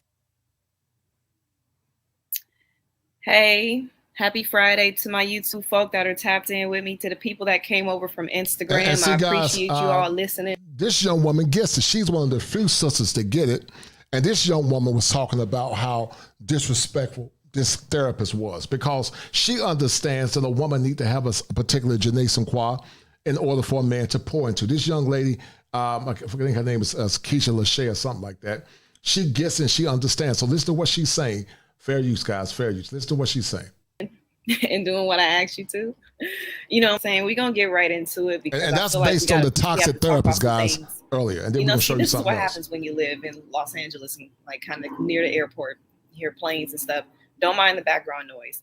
But yeah, we're going to talk about it. In case you guys haven't seen it, it was a viral video that was on Twitter, and it was of this Black female therapist. And she was talking about how Black men don't have to keep their issues and stuff bottled up, right? They don't have to keep that stuff internalized. But the way she went about saying it is she was, it was swear words left and right. MF for this, don't you want your B to be able to open up to you and all this other kind of stuff. And then just the overall tone was condescending. She looked incredibly sloppy. Her place was a hot ass mess. And it just seemed like nothing. It wasn't coming from a place of love. You know how I talk to you guys and you could tell that I actually like care about y'all and I don't be sitting up trying to berate y'all and insult you and make you feel stupid. It was none of that. None of that was involved. The whole conversation was just very like, And if I was a Black man, it would turn me off of therapy. Hell, as a Black woman, it made me be like, you know what? I'm better off just getting down on my prayer rug and writing it out like I normally do. You know what I'm saying? Shout out to Erica Lachey. That's her name, Erica Lachey. That I have when it comes to therapy. Apologies for the planes. Okay. Now, everybody that's on Instagram, navigate on over to YouTube because I'm about to get off the line on Instagram and I'm just gonna be right here with it on YouTube. Shout out to Shalakimia Moffitt. Shout out to her sis. Sis, hit me up in the EM, but the email. I got a show tomorrow, Shalakimia, but if I can come through, I will for a few. But I got to be heading out to the Big Apple on Saturday, and we will be premiering not only the trailer but the premiere of Frustrated 3. So I'll be out there with Al Grease, some of the BMO brothers, El Guapo, Beautiful Lives. Hopefully, Dr. Ron Neal will be there, and we'll be chopping it up at some point because men are looking for something to pour into, and when men have something to pour into, then they will pour into that person. So, like I said, Shalakimia, If I can't do it tomorrow, which is going to be tight because I got to fly out to NY, I got to fly out to New York. But I definitely will get back with you when I come back into the state. Come back to Carolina. We'll chop it up, sis. I'll be more than willing to chop it up with you. Okay, I could still for a few minutes. Okay, I'll do it for a few minutes, sis. I got to be on the panel at 8. But after I get off that panel, I'm not going to be long. I'll try to give you a few minutes. I'll give you a few minutes. I'll do that for you. Just let me know. Thank you. Okay. So you see the link down there and navigate on over because I'm not going to be holding up my phone the whole time. And that's that. But this young lady is talking about the therapist, guys. Goodbye to my YouTube folk. To my Instagram folk. Y'all get on YouTube. Lay y'all. All right. So now that is done, let me scoot this out the way. So that's just basically what I want to talk about, and there was a lot of people that was in defense of this. I don't know if you guys saw the video. It's really nothing to see because it's nothing motivational. It's nothing uplifting. While it is true that Black men and women alike, especially Black men, should not hold in their problems and their emotions and things of that nature because it gets repressed and it manifests itself in many other ailments, health ailments and mental issues and blocks and people not being able to open up and be vulnerable. So it is important for us to actually speak and get these things out, right? But who we speak to and who we get these things out to is just as important because it could be just as damaging. Now think about it like this, because a lot of the rhetoric that surrounded this Black female therapist, a lot of the rhetoric that surrounded her, the people that was defending her was saying that Black men lack accountability. They just have to understand that when you go into therapy, you're going to have to, And that's the dumbest thing I've ever heard in my life. What does accountability have to do with understanding the pain, the traumas, the stressors, the demographics, the uniqueness of different Black men? But see, these woke women, these woke therapists, they have ears and they can't hear, and they have eyes and they can't see. They become so indoctrinated, they cannot see through your pain. They can only see through their narcissism. As I told you guys before in the past, there are therapists, once again, that become therapists only to assuage their egos. Many have narcissistic traits, and some are outright narcissists. They become clinicians to get the validation from clients. This woman, if you look at her, looks like a broken vessel. You can't pour into her because T.D. Jakes, guys, he said this. I know you can buy your own car. Yeah, you got to have a need you can pour into. House, but until you create a need that I can pour into, I have no place in your life. So stop coming home bragging to me about how much you don't need me. Some of these men that are male feminists are also woke therapists because they would justify. You have professional women justifying the outright disrespect, the condescending tone, and the temerity of this woman as she just disrespected so many men, castigating their pain. Imagine if a man told a woman in therapy, you need to stop being so desensitive and try to be more logical like a man. It would have been a national outcry. But they don't understand that in therapy, it needs to be nuanced. It takes time to have what's called a therapeutic relationship.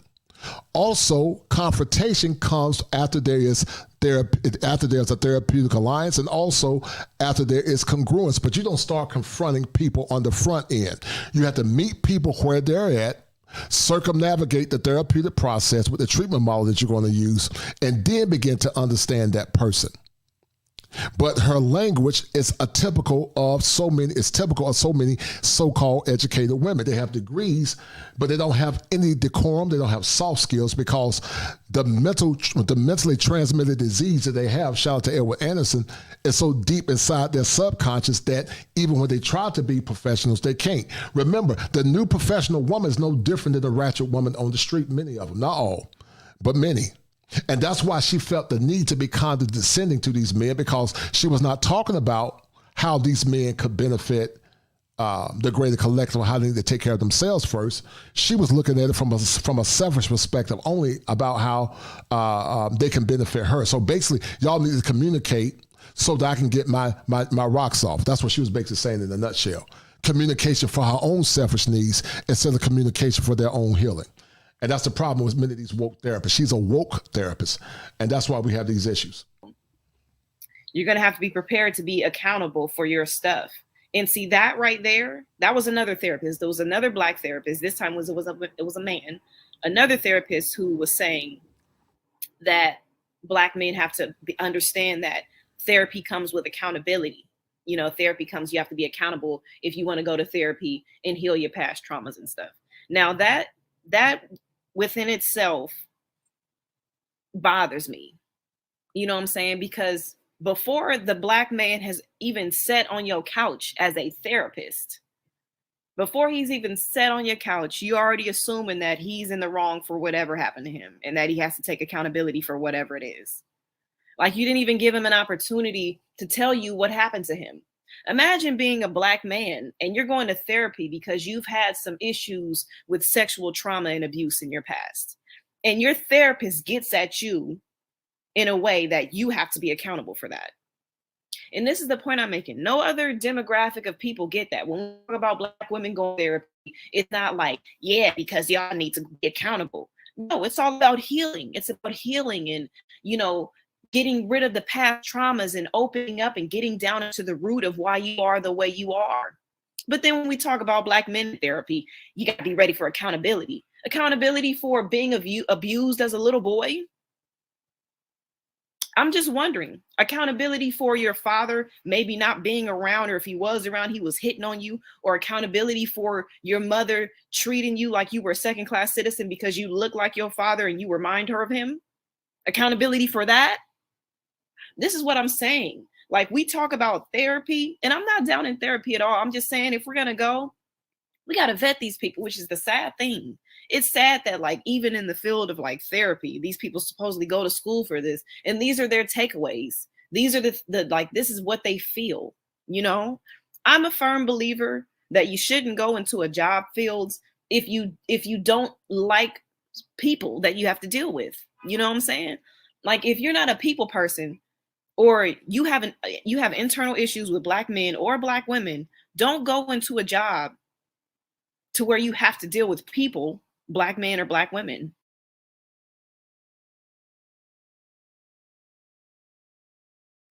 Because that's crazy. It's craziness, right? And so I said that. I was online and I was like, okay, this whole, like, you know, accountability thing is wild to me. Now, we do need to be accountable for ourselves. Yes, as adults, once we figure out what's wrong with us, like, you're putting the cart before the horse. Once we understand what the issue is, once we understand the root causes of the...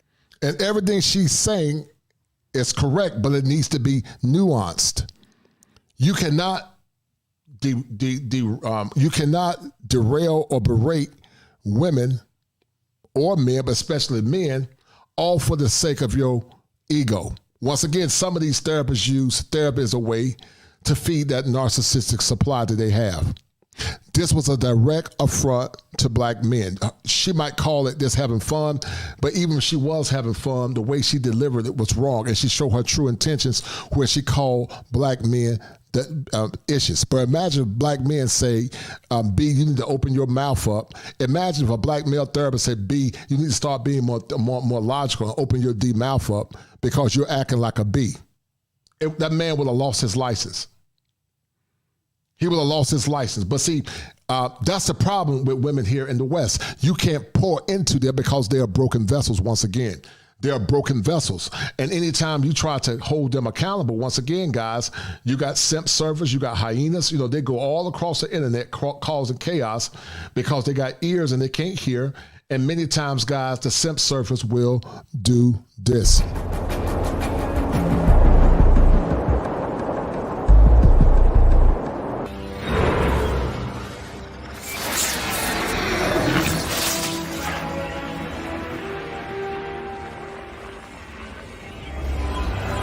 Why are you destroying our planet? I have no choice. Yeah, that's what the simp surfer does. They feel like they have no choice, and they cause chaos. Many of these guys are woke too, and they don't see things through the lens of common sense. They see it through the lens of indoctrination. Keep listening. The trauma and the pain. Now we have to be accountable for what we do going forward, right? Right? That's how that works, right? We don't hold you accountable before you even address the issue at hand. So once we got that out the way, right? We got that out the way, and the therapist couldn't make excuses about that. They couldn't say, "Oh well, accountability." Now the thing is, they want to switch it to professionalism. Okay, you want to police how black therapists talk to clients. You know, one guy. Let me pull it up because I just see, this is why I don't need to be on Instagram with it, because then I could actually go back and refer to what was said. So this one black therapist, he gonna say, y'all say y'all want black therapists, then tell black therapists that we have to speak, he puts professionally in quotes, professionally, and police the tone of messages we share. It sounds like y'all want white therapists. All right, I'm gonna read that again. Y'all say y'all want black therapists, then tell black therapists that we have to speak professionally and police the tone of messages we share. It sounds like y'all want white therapists. Now, there's multiple problems with that. Multiple problems with it. And what I said was the essence of self-hate to equate professionalism with whiteness. Ask yourself why your black clients aren't worth your professionalism. And guys, Ms. Lachey is right. And I'm going to show you guys something else because, as I said, men got a need to pour into. But when women are disrespectful, when women lack self-awareness, they become saboteurs of their own ignorance. As I said earlier, guys, men want inspirational women. A man want a woman that he can belong to. A man want a woman, like Teddy said. Teddy said, "You inspire me." And that's what men are looking for. Women that are feminine, kind, soft, bubbly, self-aware, are accountable. A woman that can pour into him as he pour into her, as she reflects his image as a man. Teddy said it better than me, and I had to compliment him because, you know, I got that Teddy swag. And my greatest inspiration. You inspire me, inspire me. My greatest inspiration. Yeah, men want somebody they can inspire. Now, I'm going to get deeper into the topic. The reason why I had the Guyanian lady on the front is because of Gail Nelson. Shout out to her. Shout out to that dear sister. And she is from Guyana. She is of African and Indian descent. And this show or this clip is going to play more into the topic. Remember, T.D. Jakes said a man has a need that he can pour into, but you cannot pour into broken ground because, once again, belonging, home is where the heart is. A man got to have ego integrity. Men are in sexless marriages. A man that's in a sexless marriage is not pouring into a woman because, remember, the man is seed and the woman is the garden. I'm going to say it again. The man is seed, the woman is the garden, and he is the husband. The word husband comes from the word husbandry. And the children are the fruit or the produce. But how can he pour into something where she's telling you her body, her choice, or I'll give you sex when I feel like it? But these same women that go to church every Sunday talking about they love the law. I just love the law, but you're being disobedient to God. But you said you're a godly woman, knowing that men need sex, but then you'll get mad when he go get another woman and have sex with another woman. You're getting your feelings because you're immature and you don't have the mindset of a soldier. You got to think like a soldier. You have to be disciplined. So I want you guys to listen to what me and Gail Nelson and Ted Santos was talking about, because she is from Guyana and many women in South America exude these kind of qualities. Keep listening. Hold tight.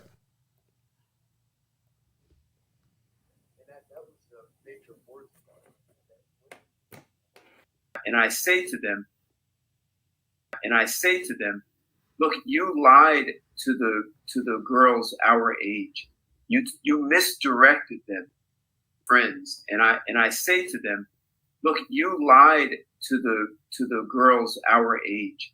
You misdirected them. And in every case, they say, yes, we know that. Wow. And then I ask, well, why don't you go back and tell them you made a mistake and these things were wrong? and then I get silence. So it's like they don't want to be responsible for what they set up. And they set up their daughters to fail. And I don't think they really understand that they hurt their daughters more than they think. How are you? I totally agree. Gail Nelson, how would you like to add to the conversation? Why must she earn the ring from a Guyanian perspective, in your opinion? Because many men are beginning to go to South America to find wives. They're saying that America has become a wasteland. And, Gail Nelson, when men begin to travel abroad, you got men like, the guy, I'm not going to call his name, that clown that came on my show the other night. He's going to show me at some point. But, I'm going to do a show tomorrow, guys, called Classic Projection. And normally people that project, a lot of YouTubers project what they're not. They come off as being grandiose, but they're really just a shell of themselves because they have a very fragile ego. Some have narcissistic personality disorder. Some are trying to hide things. They project like they're big, but they're really small. And many times they do it because they have a schema affliction. But men are beginning to travel abroad, Gail Nelson, and, we call them the passport bros. But before we get into it, this is what's going on because men are beginning to travel abroad. Give me a line. Give me a line there. Straighten up.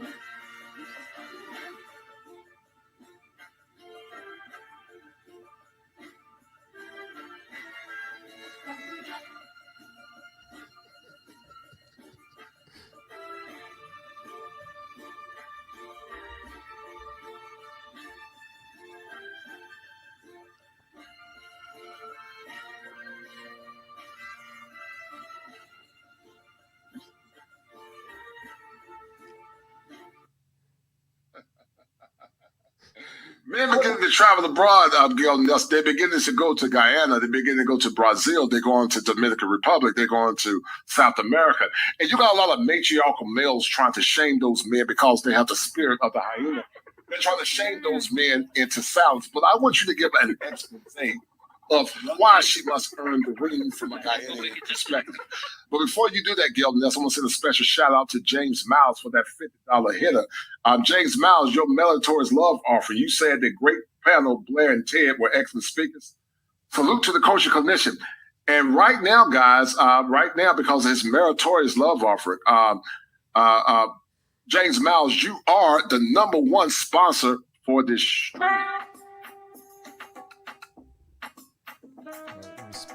Speed up a little bit. Hold tight. Gail Nelson, how are you doing, young lady? I'm good. How are you? Welcome to the chat. Now, you're from Guyana. Correct. Guyana is known for a lot of things. Yes, it is. Known for Jim Jones, too, but we don't want to be drinking the Kool-Aid.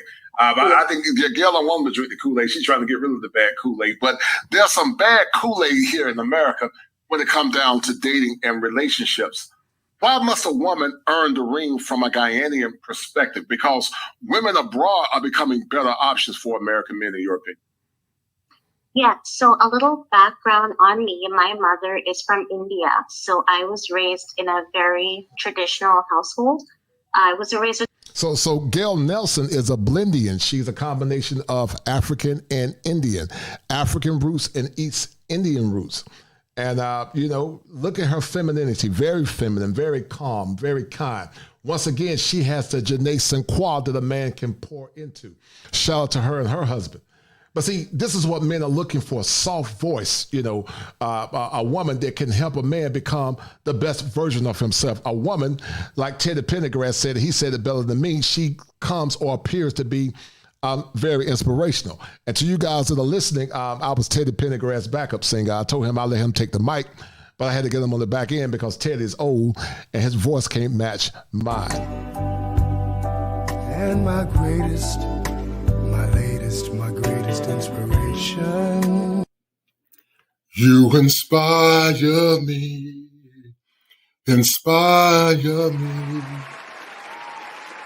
my greatest inspiration.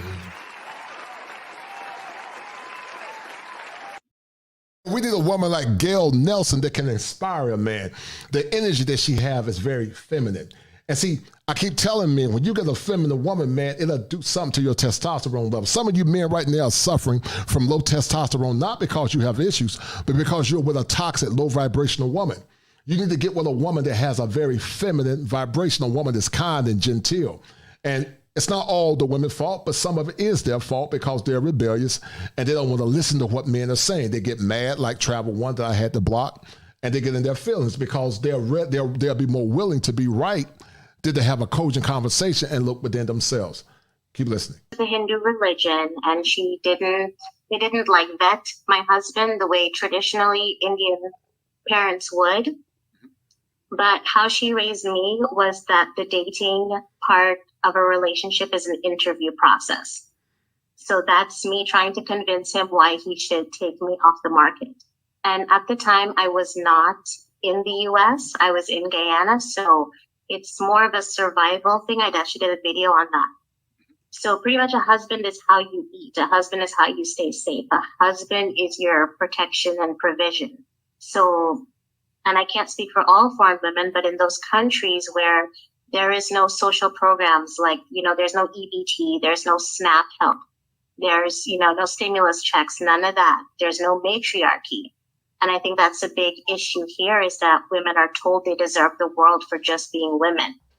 And with that mindset, when you don't feel like you have to earn anything, the first man that comes up to you, you'll be like, well, what can you do to impress? If she's not willing to earn it, then you can't pour into her. You cannot pour into a woman, guys, that's not willing or ready to earn that ring. But see, women that are willing and ready to earn the ring, then you can pour into her. But you can't pour into a damaged vessel, a rebellious vessel, and a vessel that don't want you to belong as a man. Men got to feel like they belong, and men got to feel like they got cooperative women. But if they don't have that, or the women are fighting against them on every turn because they have schema afflictions, then you got to find a better and more suitable woman because you are the husband, she is the garden, and the children are the produce. I'm going to do a show on that at some point. The man is the husband tree, or the husband. He tends the garden, which is the wife. He protects the garden, which is the wife. He loves the garden, which is the wife. And the children are the produce. The garden nurtures the produce, and the husband provides for the produce. But see, some don't get it because they have schema afflictions, and that liberal indoctrination has their heads messed up. That's me. I'm the prize. I was told I was the prize since, I was 10 or so. So with that being said, with not having any social programs, finding a husband is important if you want the family to survive, if you want your name to live on. Yeah, excellent answer. Excellent answer. I think the time's going to come, Ms. Nelson, where women are going to have to understand and realize that they can't do it by themselves. Not to cast aspersions on American women. When you compare and contrast the culture, what do you see with entitlement, Ms. Nelson, as relates to women in the West compared to your country? So growing up in a patriarchal, I guess you would say, society, there was no room for entitlement because if you get out of pocket, you will be reprimanded. There will be consequences. You will be told by a stranger. Did y'all hear what she said? There will be consequences. There are no consequences here in America. A woman can disrespect her man, she can slap her man, and there are no consequences. But once again, a woman coming from Guyana, these kind of women are able to be poured into, like TD Jake said. This is what Jake said.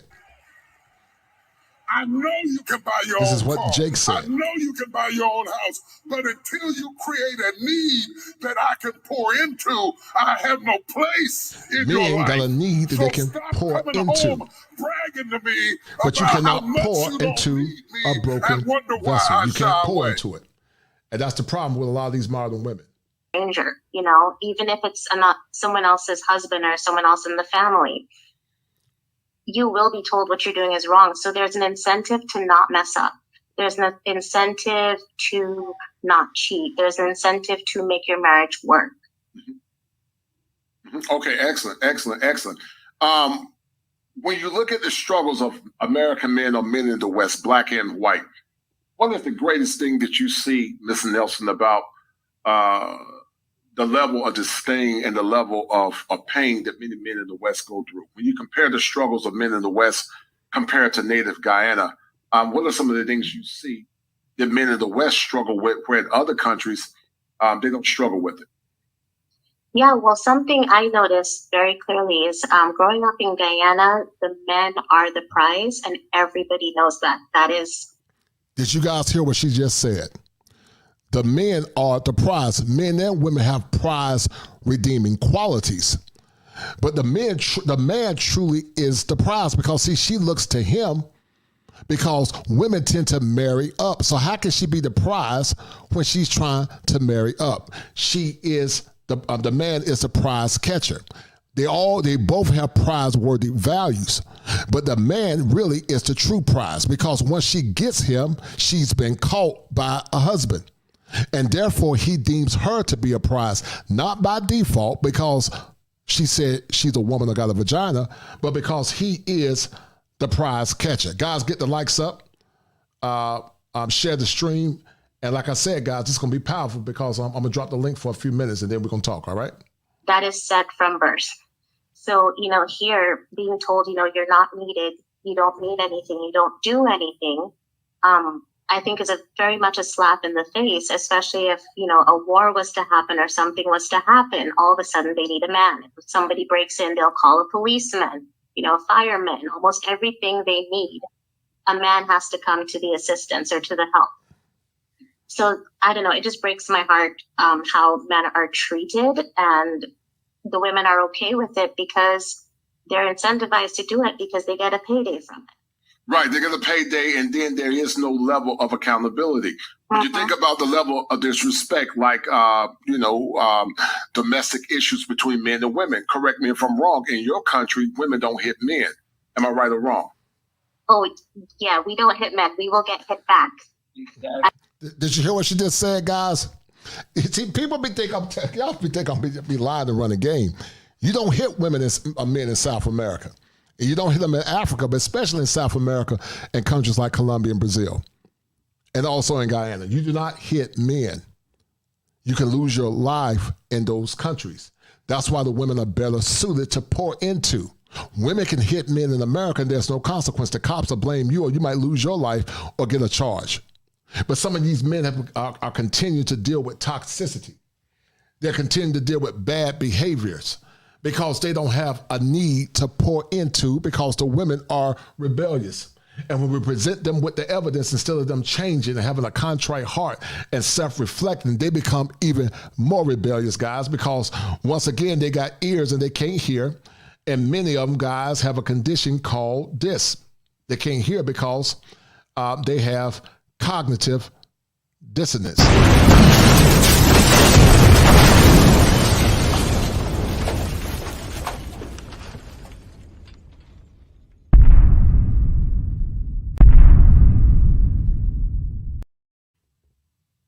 And nobody will be like, oh my gosh, how stinky. It's more like, what'd you do? What did you do? Right. And I love it that you're here to give us answers because people think I'm lying. I was in Brazil and I try to tell them that the level of disrespect that women transmit to their men, in America, they wouldn't do that. They would either lose their lives or they would be seriously assaulted and they would have to eat the cake. But here in America, they can hit a man, punch a man, slap a man, disrespect a man. Nothing is said. And do you think because of the social conditioning in Guyana, the women are more honorable and respectful for their men, in your opinion? Yes, I do think so because from birth, also you're taught that men and women are different. So you go into relationships knowing this man is stronger than me. I am not going to try, at 100 pounds, try to punch a 200-pound guy. You're taught he is the protector. He's the provider. The dynamic is just very different from what I see here in America, which is women saying they don't need men, but yet their whole life, I like to say, is almost funded by a man. Like I say, the cable guy, firemen, policemen. Because, I doubt if, their house is on fire, they'd want a whole team of female cops showing up. Why did the Gail Nelson get it? Because, they're going to call you a pick-me. They're going to call you a mammy. Already picked. Congrats you, sweetie. But they're going to call you a pick-me and a mammy. When you hear those negative vitriolic statements, does it bother you or you don't care? It's funny to you? It's funny to me because I say karma will catch them up at 40 and 50 when they're sitting there alone looking back at, all the bad choices they made. There was a video I think I saw of Mr. Kevin Samuels, rest in peace to him, but he said, a lot of these women have already met their husbands. Right. I agree. I think at some point they did meet their husbands, but because they didn't take it serious, they're singing that song by Patti LaBelle, On My Own. Yes. If a man is looking for a wife in Guyana, some keep saying Ghana. She's not from Ghana, guys. She's from Ghana is in West. So used to that. Used to that. Yeah, Ghana is in West Africa. That's where my niece's husband's from. But Guyana is the southernmost tip of South America. Guyana, Guyana. I think I spelled it right. Did I spell it right? Yeah, northern. Oh, it's northern. Oh, I thought it was in the southernmost. No. Nope, northernmost. It's actually right by the Caribbean, so it's a huge Caribbean community. Right. So let me ask you a question. Let me ask you a question. How many women in the West or in your state do you feel have the femininity of this woman? If they have her feminine vibration, I want you to hit 1. If they don't have her feminine vibration, I want you to hit 2. How many men have experienced women that are soft-spoken like Miss Nelson, respectful? You notice how she raised her hand. She didn't overtalk men. Because that's how they're raised. See, you can pour into women like Gail Nelson because, from her country, because she's married, by the way, but you can pour in women like her because they've been socialized different. But once again, how many women have you guys met in the States that are feminine like Gail Nelson? If you met them, hit 1. If you have not met them, hit 2. Because I'm trying to see something. Because there's a crisis in America because men don't have women they can pour into. You might can connect some of these young men with good wives. What should a man look for in a Ghanaian woman? How's a Ghanaian woman different than most Western women in your opinion? I know it varies, but in general, what would a man get from a Ghanaian woman? Definitely somebody that understands that he's the leader. A lot of these women grow up in 2-parent homes, and if they don't, you're still answerable to the men in the community, if that makes sense. So even if your dad isn't there, your grandpa isn't there, your uncle is gonna check you if you get out of pocket. The neighbor will, your friend's husband, and it's almost a community effort to keep the women feminine and to keep the patriarchy going. But yeah, as far as getting a wife abroad, you'll find way more femininity. I think in the West here, feminism is everywhere because it's a huge cash cow. It's almost a $3 trillion industry.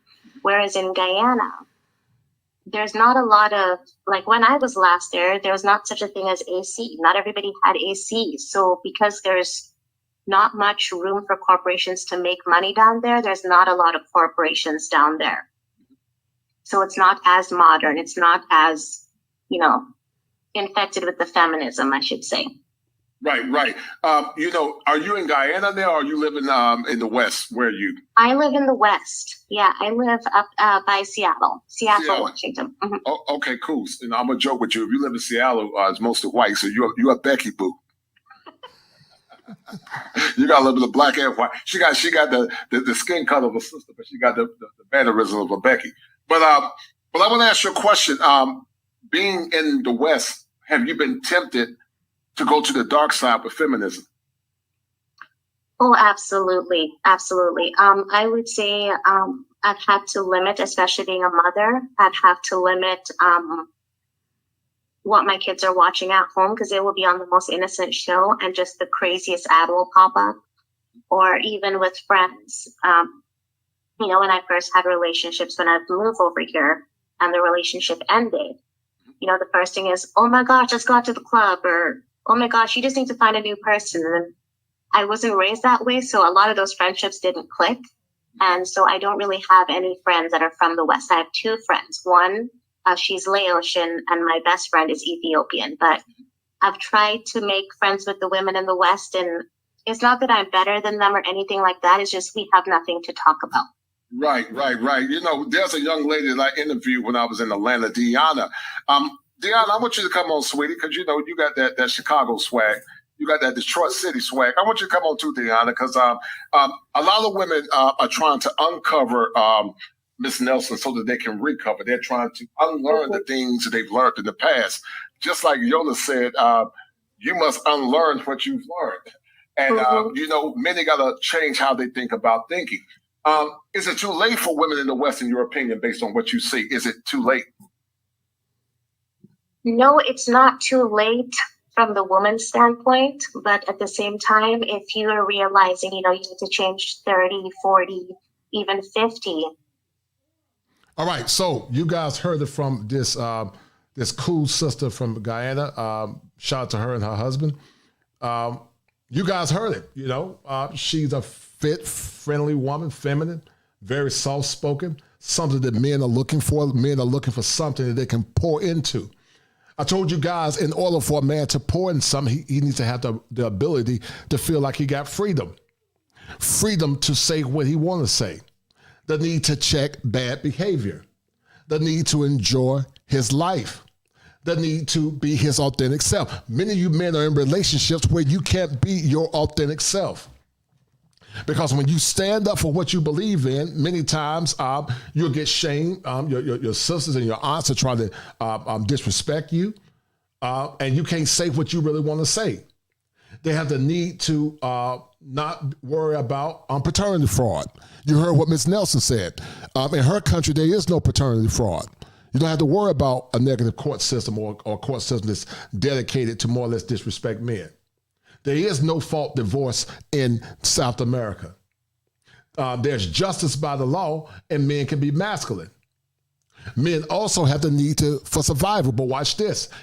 Part of belonging, as I said earlier, is the need to release his seed. How many men do you know that are in sexless marriages? A man cannot release his seed, guys, if he's in a sexless marriage. So many men are in sexless marriages, and they cannot feel like they belong because the women that they're dealing with won't allow them to release their seed. Men need to have the need to survive. Men tend to die earlier than women. Some of you men that are listening right now got high blood pressure. You might have prostate cancer. You got high cholesterol. You got all kinds of undiagnosed diseases because you're trying to survive in a toxic culture. You're trying to survive in a toxic home. You're trying to survive with a woman that will not honor and respect you as a man. And every day you stay with that woman, your power is being diminished and you're slowly dying. And it's so sad for some of these men that are in sexist marriages and sexist relationships, and also in these relationships where they don't have any power, that many of you guys are actually y'all are doing this.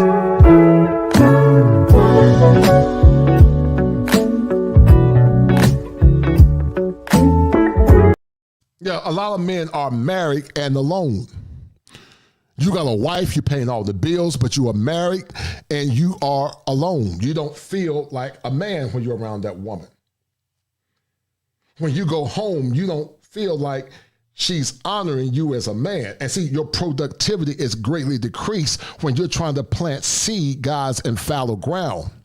Once again, the man is the husband or the husbandry. The woman is the garden and the children are the produce. But every time you go to that garden trying to break up that fallow ground because it's hard, and many of these women are hard-headed, then you are exerting more energy than you need to. So you're working harder. And the harder you work to try to break up that fallow ground, it's taking years off your life because she won't listen. She won't cooperate. She won't learn. That ground is fallow. The wine has made a song say, break up that fallow ground. And she's not inspirational. Men need women that will inspire them to become the best version of themselves. That's why, once again, when men go to Brazil, they begin to cry because they finally get the taste of a feminine, virtuous, submissive woman. There is not a virtuosity vortex in those countries. And that's a new term that I create. So Top Gun, make sure, as I said earlier, you make a notation of that. The virtuosity vortex, a vortex where there's no virtuous women. The West has become a dark vortex where it's hard to find virtuous women. The virtuosity vortex, a new term that I created. Men die of occupational hazard and the need to survive. When men are out here giving their, putting their lives on the line, being cops, being civil engineers, doing these dangerous jobs, men die off early because they're stressed out. My cousin died recently, last year. I don't know if he was stressed out, but I know he was a hard worker. Men die defending women. Some of you men are in prison right now. Some men are in prison right now because they tried to defend a woman and they tried to defend her honor because it's in the masculine to do. But see, Raekwon the Man don't think logical. They think based on their feelings. Because see, when you try to defend a woman, I'm trying to save her from Raekwon the Man, if you confront Raekwon the Man, then Raekwon gonna say this. Yeah, we chain on them balls on my mom. They be broken balls. Kill some of my mom. Bro, they back me look like that's on my monkey. That's on my monkey. That's on my monkey.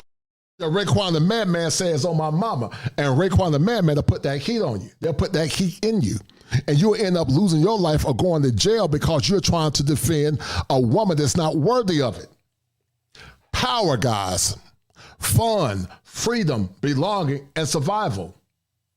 Many have lost their lives trying to defend a woman.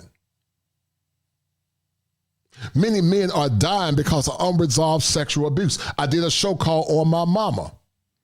Those men lost their lives. They were victims of trauma. Mr. Palmer talks about it all the time. He calls it the baby mama terrorists. And these are toxic single moms. They are hard on their sons and their daughters. Some of these men have been victims of child sexual abuse, and they never told anybody. They just suffered in silence. And see, when you have a woman like that therapist that was talking down to men, and what it does, it re-triggers that trauma because he don't hear a therapist, he hears his mama. And as Bishop Charles E. Williams said, y'all ain't gonna talk to me. Child abuse plays a role as well. Boys go do a lot of child abuse, but they just don't talk about it because it's not masculine to talk about it. So once again, we got all the 5 variants: power, fun, freedom, belonging, and survival. He got a need that he can pour into. He has a need that he needs to pour into. Now, once again, guys, we will be dropping Frustrated 3 soon. Shout out to Al Grease, the filmmaker of Frustrated 3, and the brothers that are going to be in the movie. This movie is part of a greater conversation and also part of a movement. Men are frustrated. Men have a need that they can pour into, like T.D. Jakes said. But can he pour into Western women, or men beginning to say, I'm going to pour into women from other countries? And you can't get mad and tell men what their needs are, because that's condescending. Imagine if a man trying to tell a woman what her needs are. They would call it mansplaining. So men are looking for a need that they can pour into because they're not getting their needs met here in the West. And it's okay. So what I'm going to do, guys, for the next 15 minutes, I got to get off in 15 minutes. If you guys want to come on and have a conversation on what you got from the show, please feel free to do so. But in the meantime, guys, please share the content. Please share the content. You guys have been doing an awesome job hitting them likes. Y'all do a phenomenal job with them likes, man. I got to give my people credit. Some content creators constantly telling people to hit the like button, but you guys be on it, man. So shout out to Top Gun and all my people showing love, man. I really appreciate it. But guys, in the meantime, hit that like button again before I reach out and twist your hand like Aunt Esther. Hit that like button. Go ahead. Do it now. Before I reach out into that screen and twist your hand like Aunt Esther. Hit the like button. Thank you. Destroy. Shout out to my man, Jedi C. He said this is needed therapy. Brother, I appreciate it, Jedi C. Thank you, Jedi C. I really appreciate it, guys. And once again, guys, like I said, we're getting ready for the big drop. We're about to drop it. We're about to drop it, man. Frustrated 3, looking forward to it. I'm going to be in the friendly skies at some point. I'm chopping it up. I can't wait. Shout out to Princess A. I forgot my workout at the coaching. This got me sidetracked. Let me grab my waist. No doubt, Princess A. We got to definitely chop it up at some point, dear. I wish I could have met you when I was in the ATL. Princess A said, yes, the trauma, sexual abuse among our men and boys is atrocious. Many times it's big mama, aunts, and cousins. Don't get me started. Yes, you're right, Princess A. But they're gonna call you a pygmy and a mammy because you're telling the truth. because we know the men are not perfect. We know the men got issues too, but when there are issues that need to be addressed, we need to talk about it. So guys, in under 15 minutes, if you want to come up and just share what solutions are moving forward, we already got the solutions. The solutions is passports and pearls. That's the solution. But I'm going to let you guys come up and we can talk in under 15 minutes. It got to be under 15 minutes. I got to start getting ready to chop it up in the Big Apple. We're going to chop it up, man. We're looking forward to this premiere. It's been a long time coming. But guys, in the meantime, let's see, what are we looking at? All right, so guys, the link has been dropped. Come in if you want to have a conversation. If you want to talk about solutions in the next 10 minutes, do so. But it will be short because I got things to do. I have to go. But this has been an awesome show, man. So this is the part of the show. This is the part of the show. This is the part of the show where we find solutions. All right, guys, what solutions are you guys using going forward? MC Recovery, you're not connected, brother. There you go, MC Recovery. Oh, let me see, who's that? There go my man Moses. What's up, Young Buck? How you doing, man? All right, guys, so we're going to keep it under 10. We're going to keep it under 10 because I got to go. So what did you guys think about the show? We talked about power, fun, freedom, belonging, and survival, as I always use Dr. Glass's model. She has a need. He has a need that he can pour into, starting with MC Recovery and then Neo Moses. What did you guys get from the show and what are the solutions moving forward? Let's keep it within 10 minutes because I got to get off, guys. Go ahead.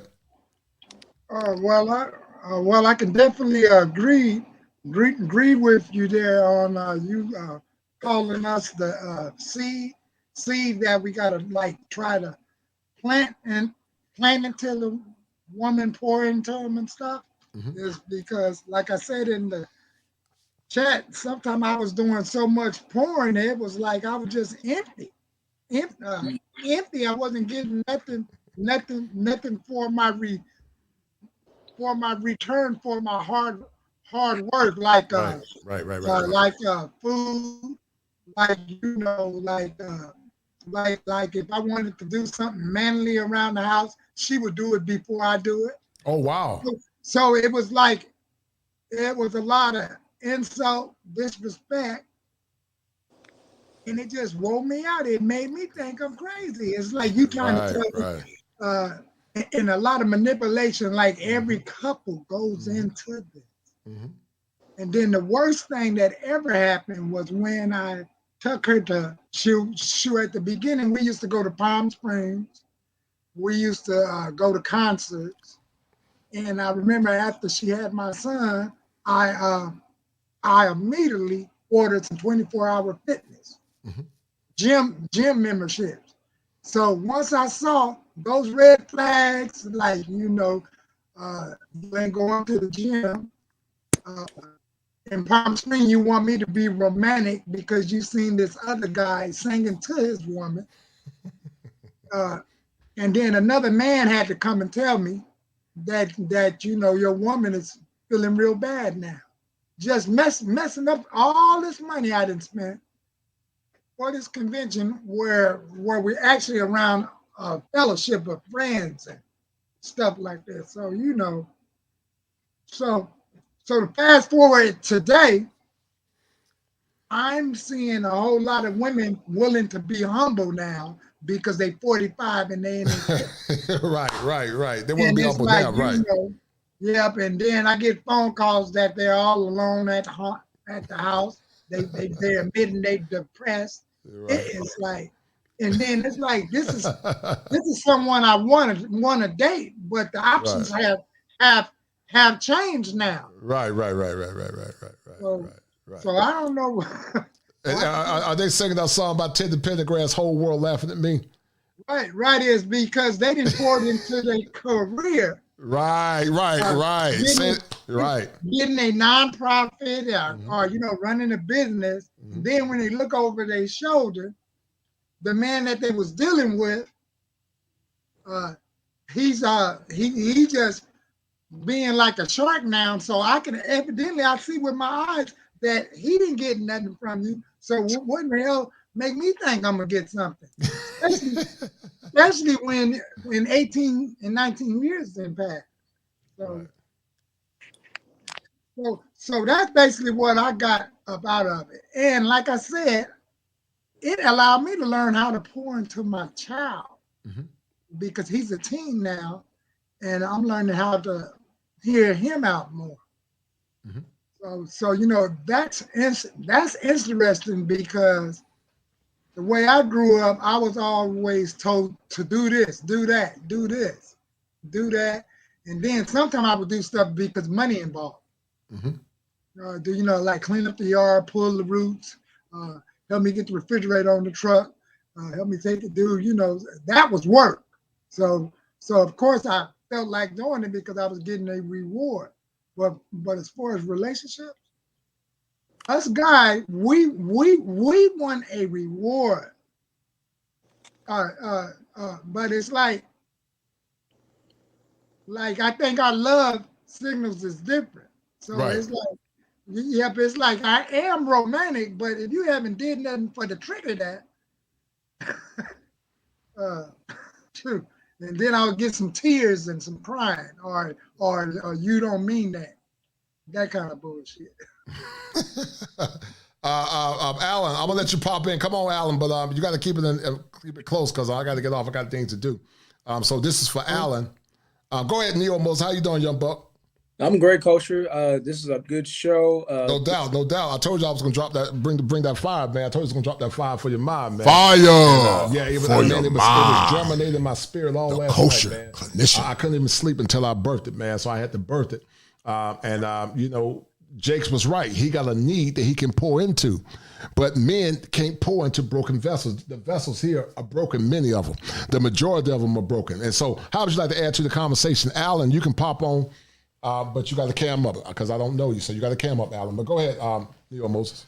Yeah, so the topic today was fire on point. And I think the biggest thing I've learned just watching what you said today is just, I'm here in Dallas, Texas, and it's getting worse. I mean, it's that bad. Like my man Austin said, that was too, but he's going to Brazil. So I know who Alan is. I'm sorry, Alan. I forgot.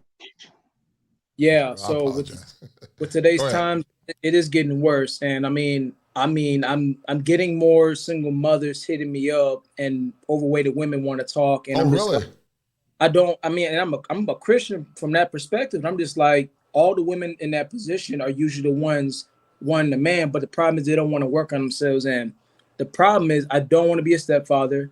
I don't want to be a trainer because I'm not trying to train you. You need to be in your shape, in your body already. That's your job. And I got myself to where I'm at. But I'm just saying the problem is it gets worse because the fluctuation, like I said, by 2030, it should be more single women without a man because right. Most of us are going to be going out of this country. And I mean, even in Dallas, I think for me at 29, I've started realizing, like, you know what? It's been consistently the same story. Every woman wants the same kind of guy. But the problem is they're not that woman for the guy. You can't tell them you want a man and you're not even putting in the work to show me that you're worth the investment. Even I told a single mother one time, just a quick story. I said to her, if you want a man, you should want to be the best version of yourself and also understand how to be the woman that he's looking for, because you showing the child in front of him that's not going to be his asset. That is another man's asset. That's his child. He's going to be looking at the child as a liability. And that's my saying, because some people don't agree with that. That's fine. But men don't want to be a stepfather, and I don't want that. And I think we should have the choice to not deal with yes, sir. You're you right. don't have to deal with that. And even church people start to use that term saying, you know, God's will is for you to be the man that is the father. I'm not the stepfather. That's a lie. That's a lie. That's not even scripture. God, that's not. I can say that and be the one that says I don't want that. And some people try to put me. I'm like, don't put that on me. I'm not a man. Right. This is like people try to say in the book of Hosea, they said God was married to a whore, but that was a one-time situation, and Hosea didn't want to marry that whore, but God just used that as a sign of broken Israel. But can you imagine if a man told a woman, the church told a woman, if a man has slept with men, God says your desire to nurture that man into masculinity. They would look at her like she was looking at the church like she's crazy. Just but like but they always want men to take bad deals, man. You taking care of another man's seed doesn't benefit you. You're basically taking care of somebody else's, I'm not going to say the word, but some people will say the NUT word. So why would you want to take care of somebody else's seed?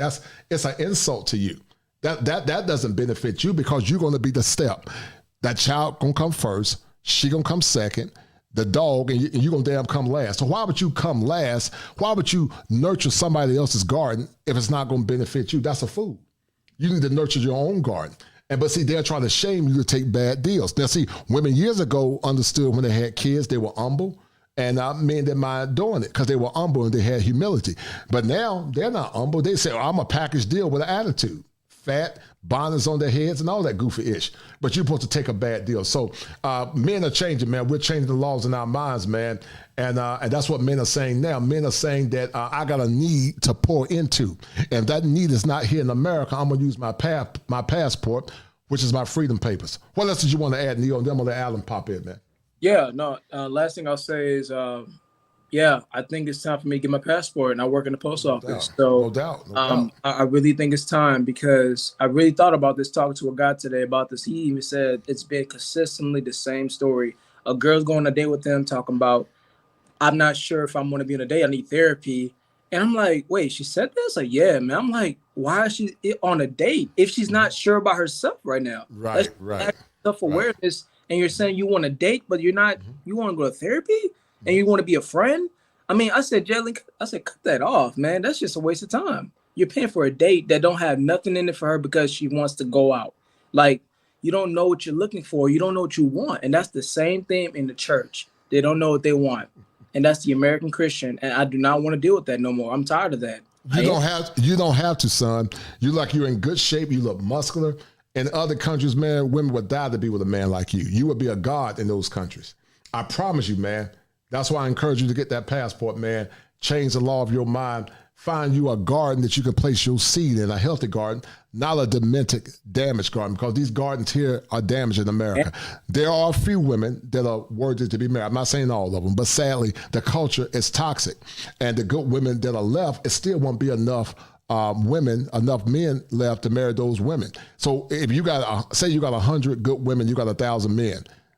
You're still gonna have 900 men that are left with women that don't meet their standards. But see, they want you to take subpar standards. But like I said, when this last election came, these women didn't vote for men, a majority of them.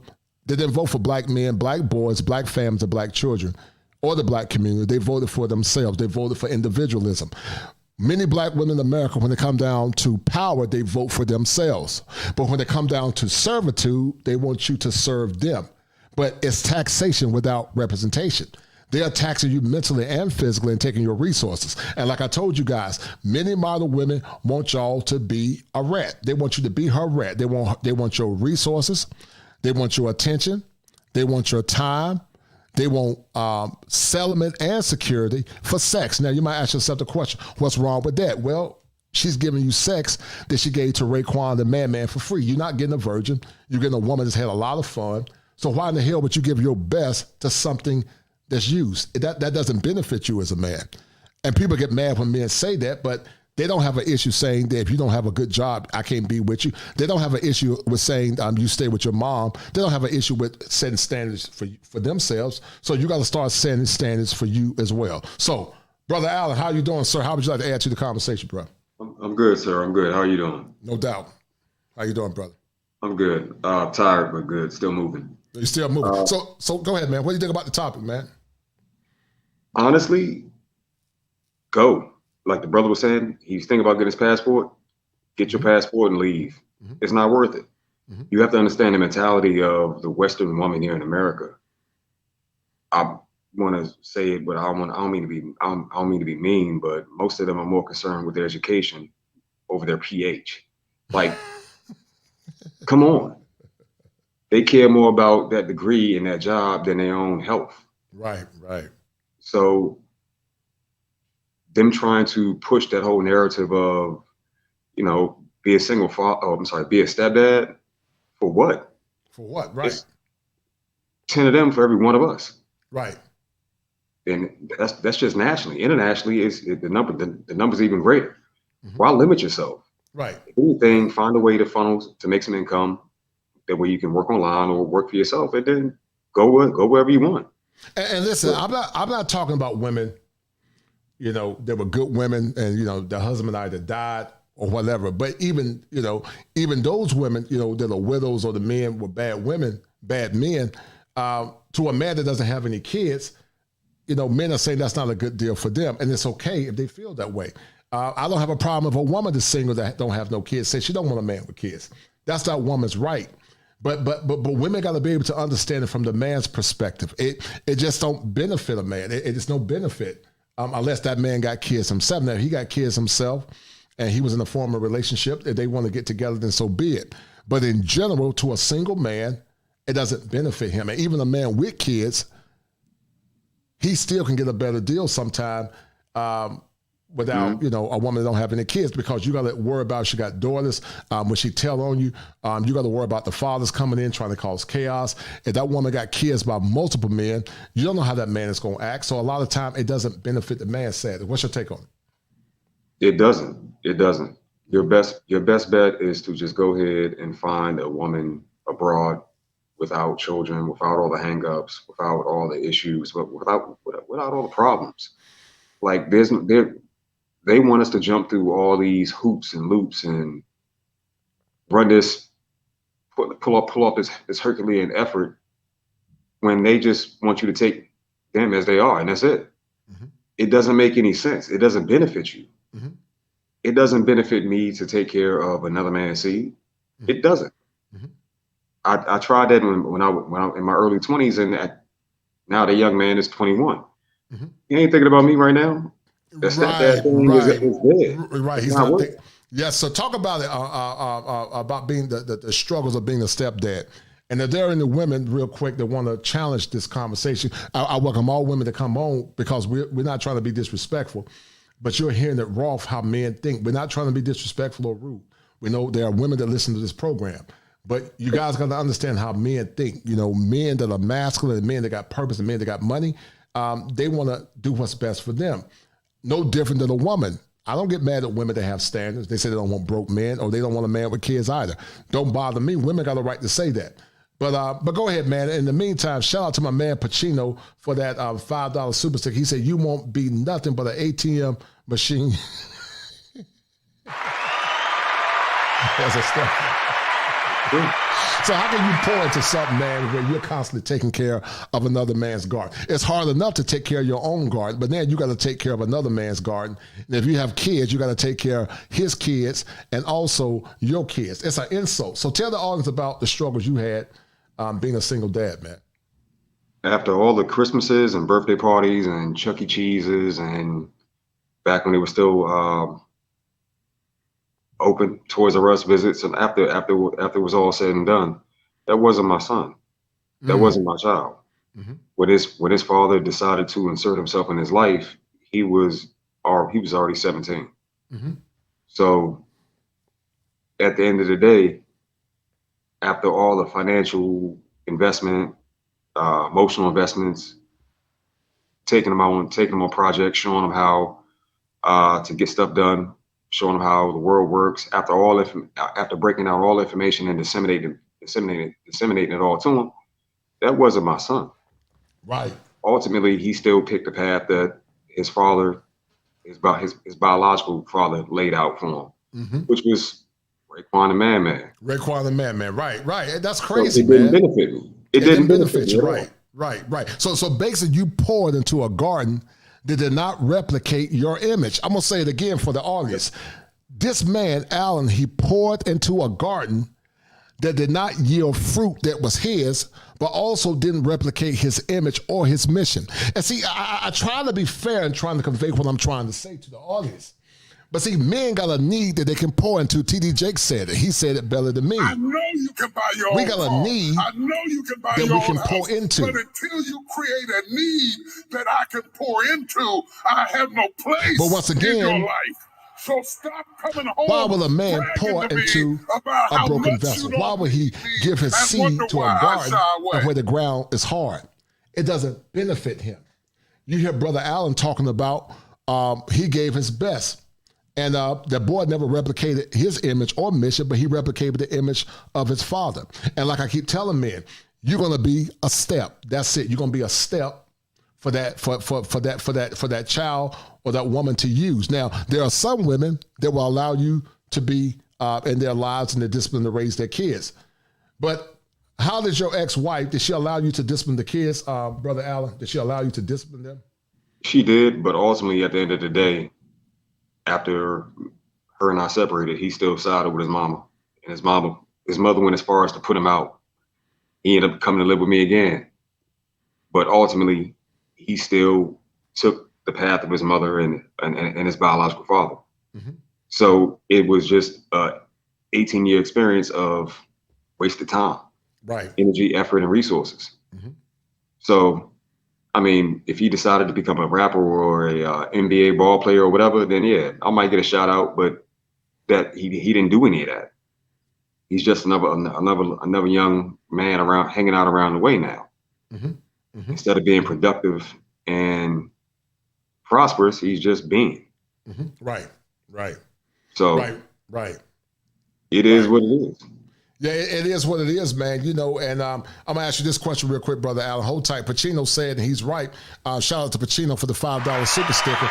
But Brother Pacino said this. He said even Zion Williamson did give his stepfather any credit for teaching him basketball, and it's true.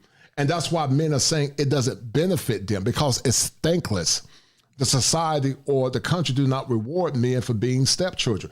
And it's a risk too, because if that woman got daughters, if that girl say, well, he touched me, Mom, even though you didn't do it because she's rebelling because you're trying to set order, then you can lose your life and your livelihood. What do you say about that, Brother Allen, real quick?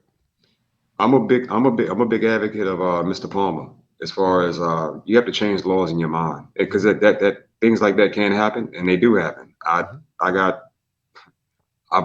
been a silent witness for a long time in these male spaces, and I've heard all kinds of horror stories. Why would you subject yourself to something like that?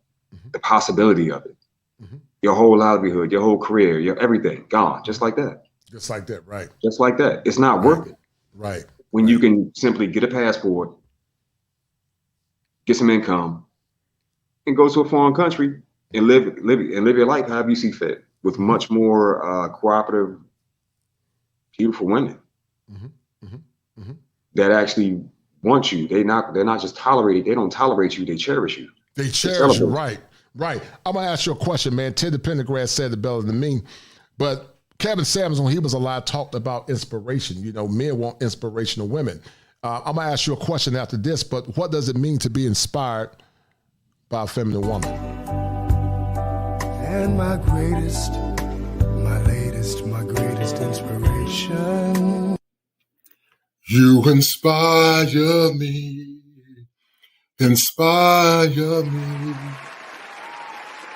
My greatest inspiration.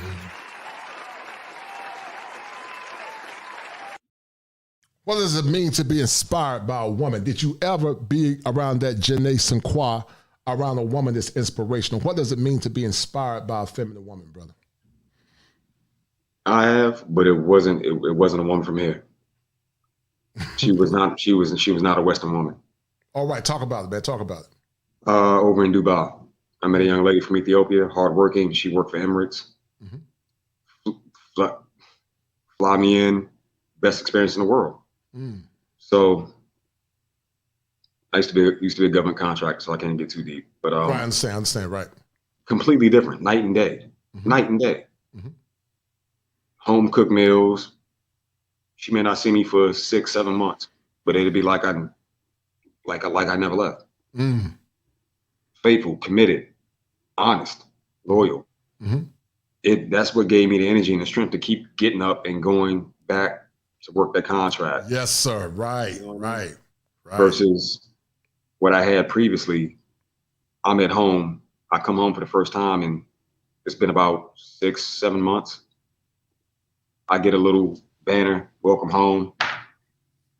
Then I got my mother-in-law looking at me like, what you doing here? Because my mother-in-law lived with me at the time. Wow. Just completely different. Mm-hmm. she looked at me like I didn't belong in my own damn house. Exactly. Say it one more time, because like I said before, Dr. Glasser talked about belonging. Home is where the heart is. A man's ego is fortified when he feels like he belongs. When a man belongs, he can pour into more. I'm trying to tell you something, guys. Everything this brother is saying is what I talked about in this show tonight. Men are in sexist relationships. When men don't belong, because the woman is not giving them sex, and they can't be the best version of themselves. Sex helps men pour into a woman. Sex helps a man feel honored. But when a man does not feel like he's belonging, men tend to suffer in silence and they're not as productive. Talk about that, man. It's very true. When I first began my journey as a government contractor, it was all for my family. Mm-hmm. I knew within the first year of me doing it, excuse me, that my marriage was already over. It was done. It was done. Mm-hmm. Whenever I would come home, I would get treated as though I was the guest in my own house. Mm-hmm. I was tolerated in my own house. Mm-hmm. It was the negativity and the energy was just off. Mm-hmm. I was more happy working where I was working at. It got to the point where in year 2, I just stopped coming home. It wasn't worth it. Mm-hmm. It wasn't worth it at all. Mm-hmm. So Western women are very toxic. And it's hard to describe in exact detail the feeling you get when you're around an offended woman. Mm-hmm.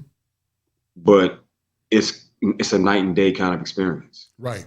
It's a night and day kind of experience. Right. Mm-hmm.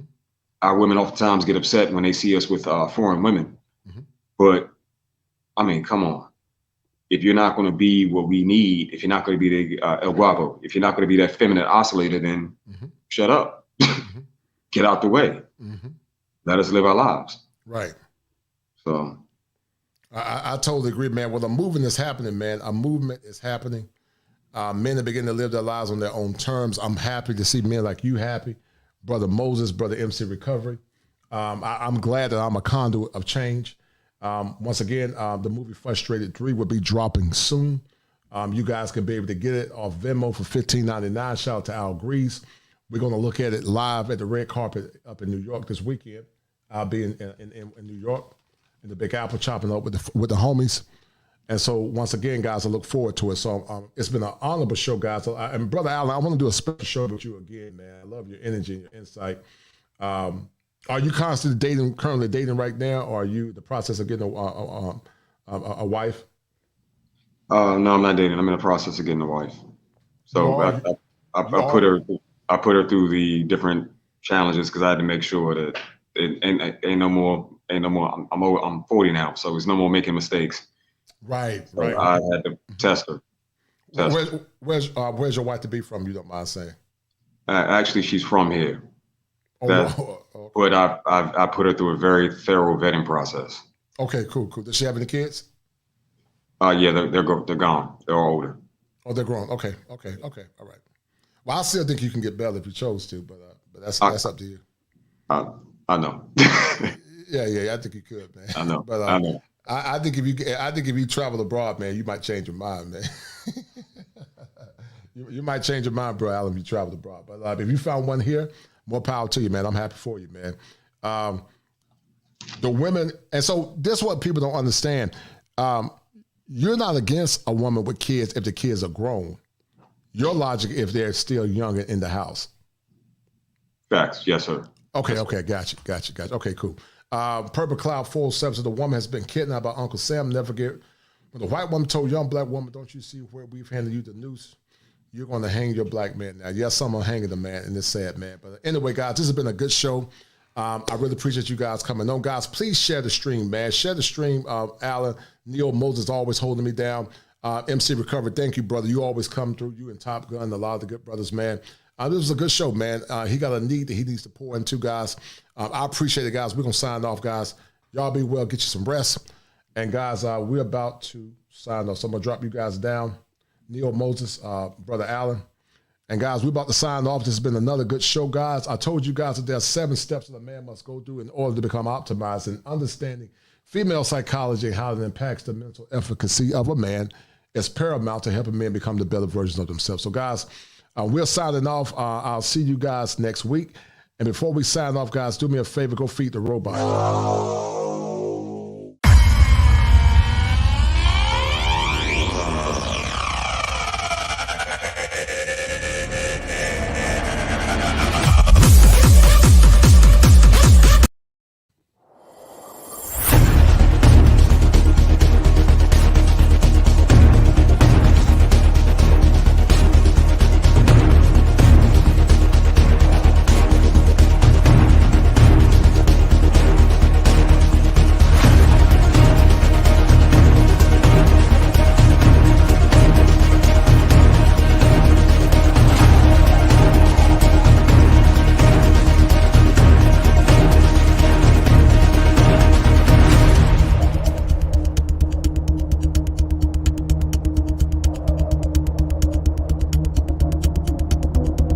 Pain.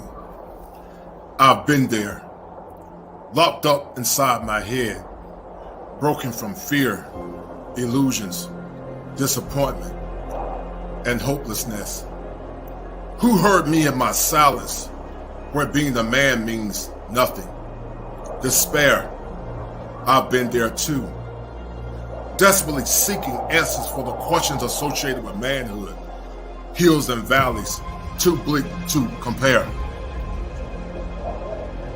Stress, suffering in a utility silo, no comfort, no security, no freedom, no justice, just do it for others.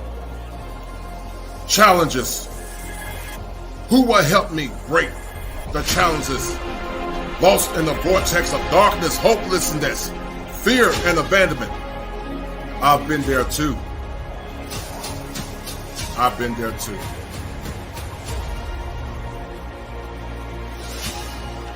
Take the next step to your destiny.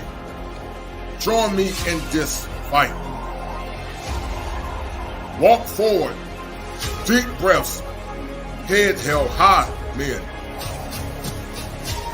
Come join me, men, in the winds of time. Stories, hopes, visions, purified in the fire. I'm not a superhero, and I'm not the Reverend Knight. I'm here to help you. Join me, men, in this fight.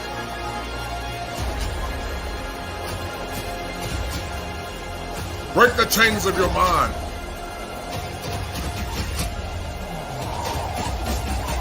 Let's do it now. For now is all we have. Fire for your mind.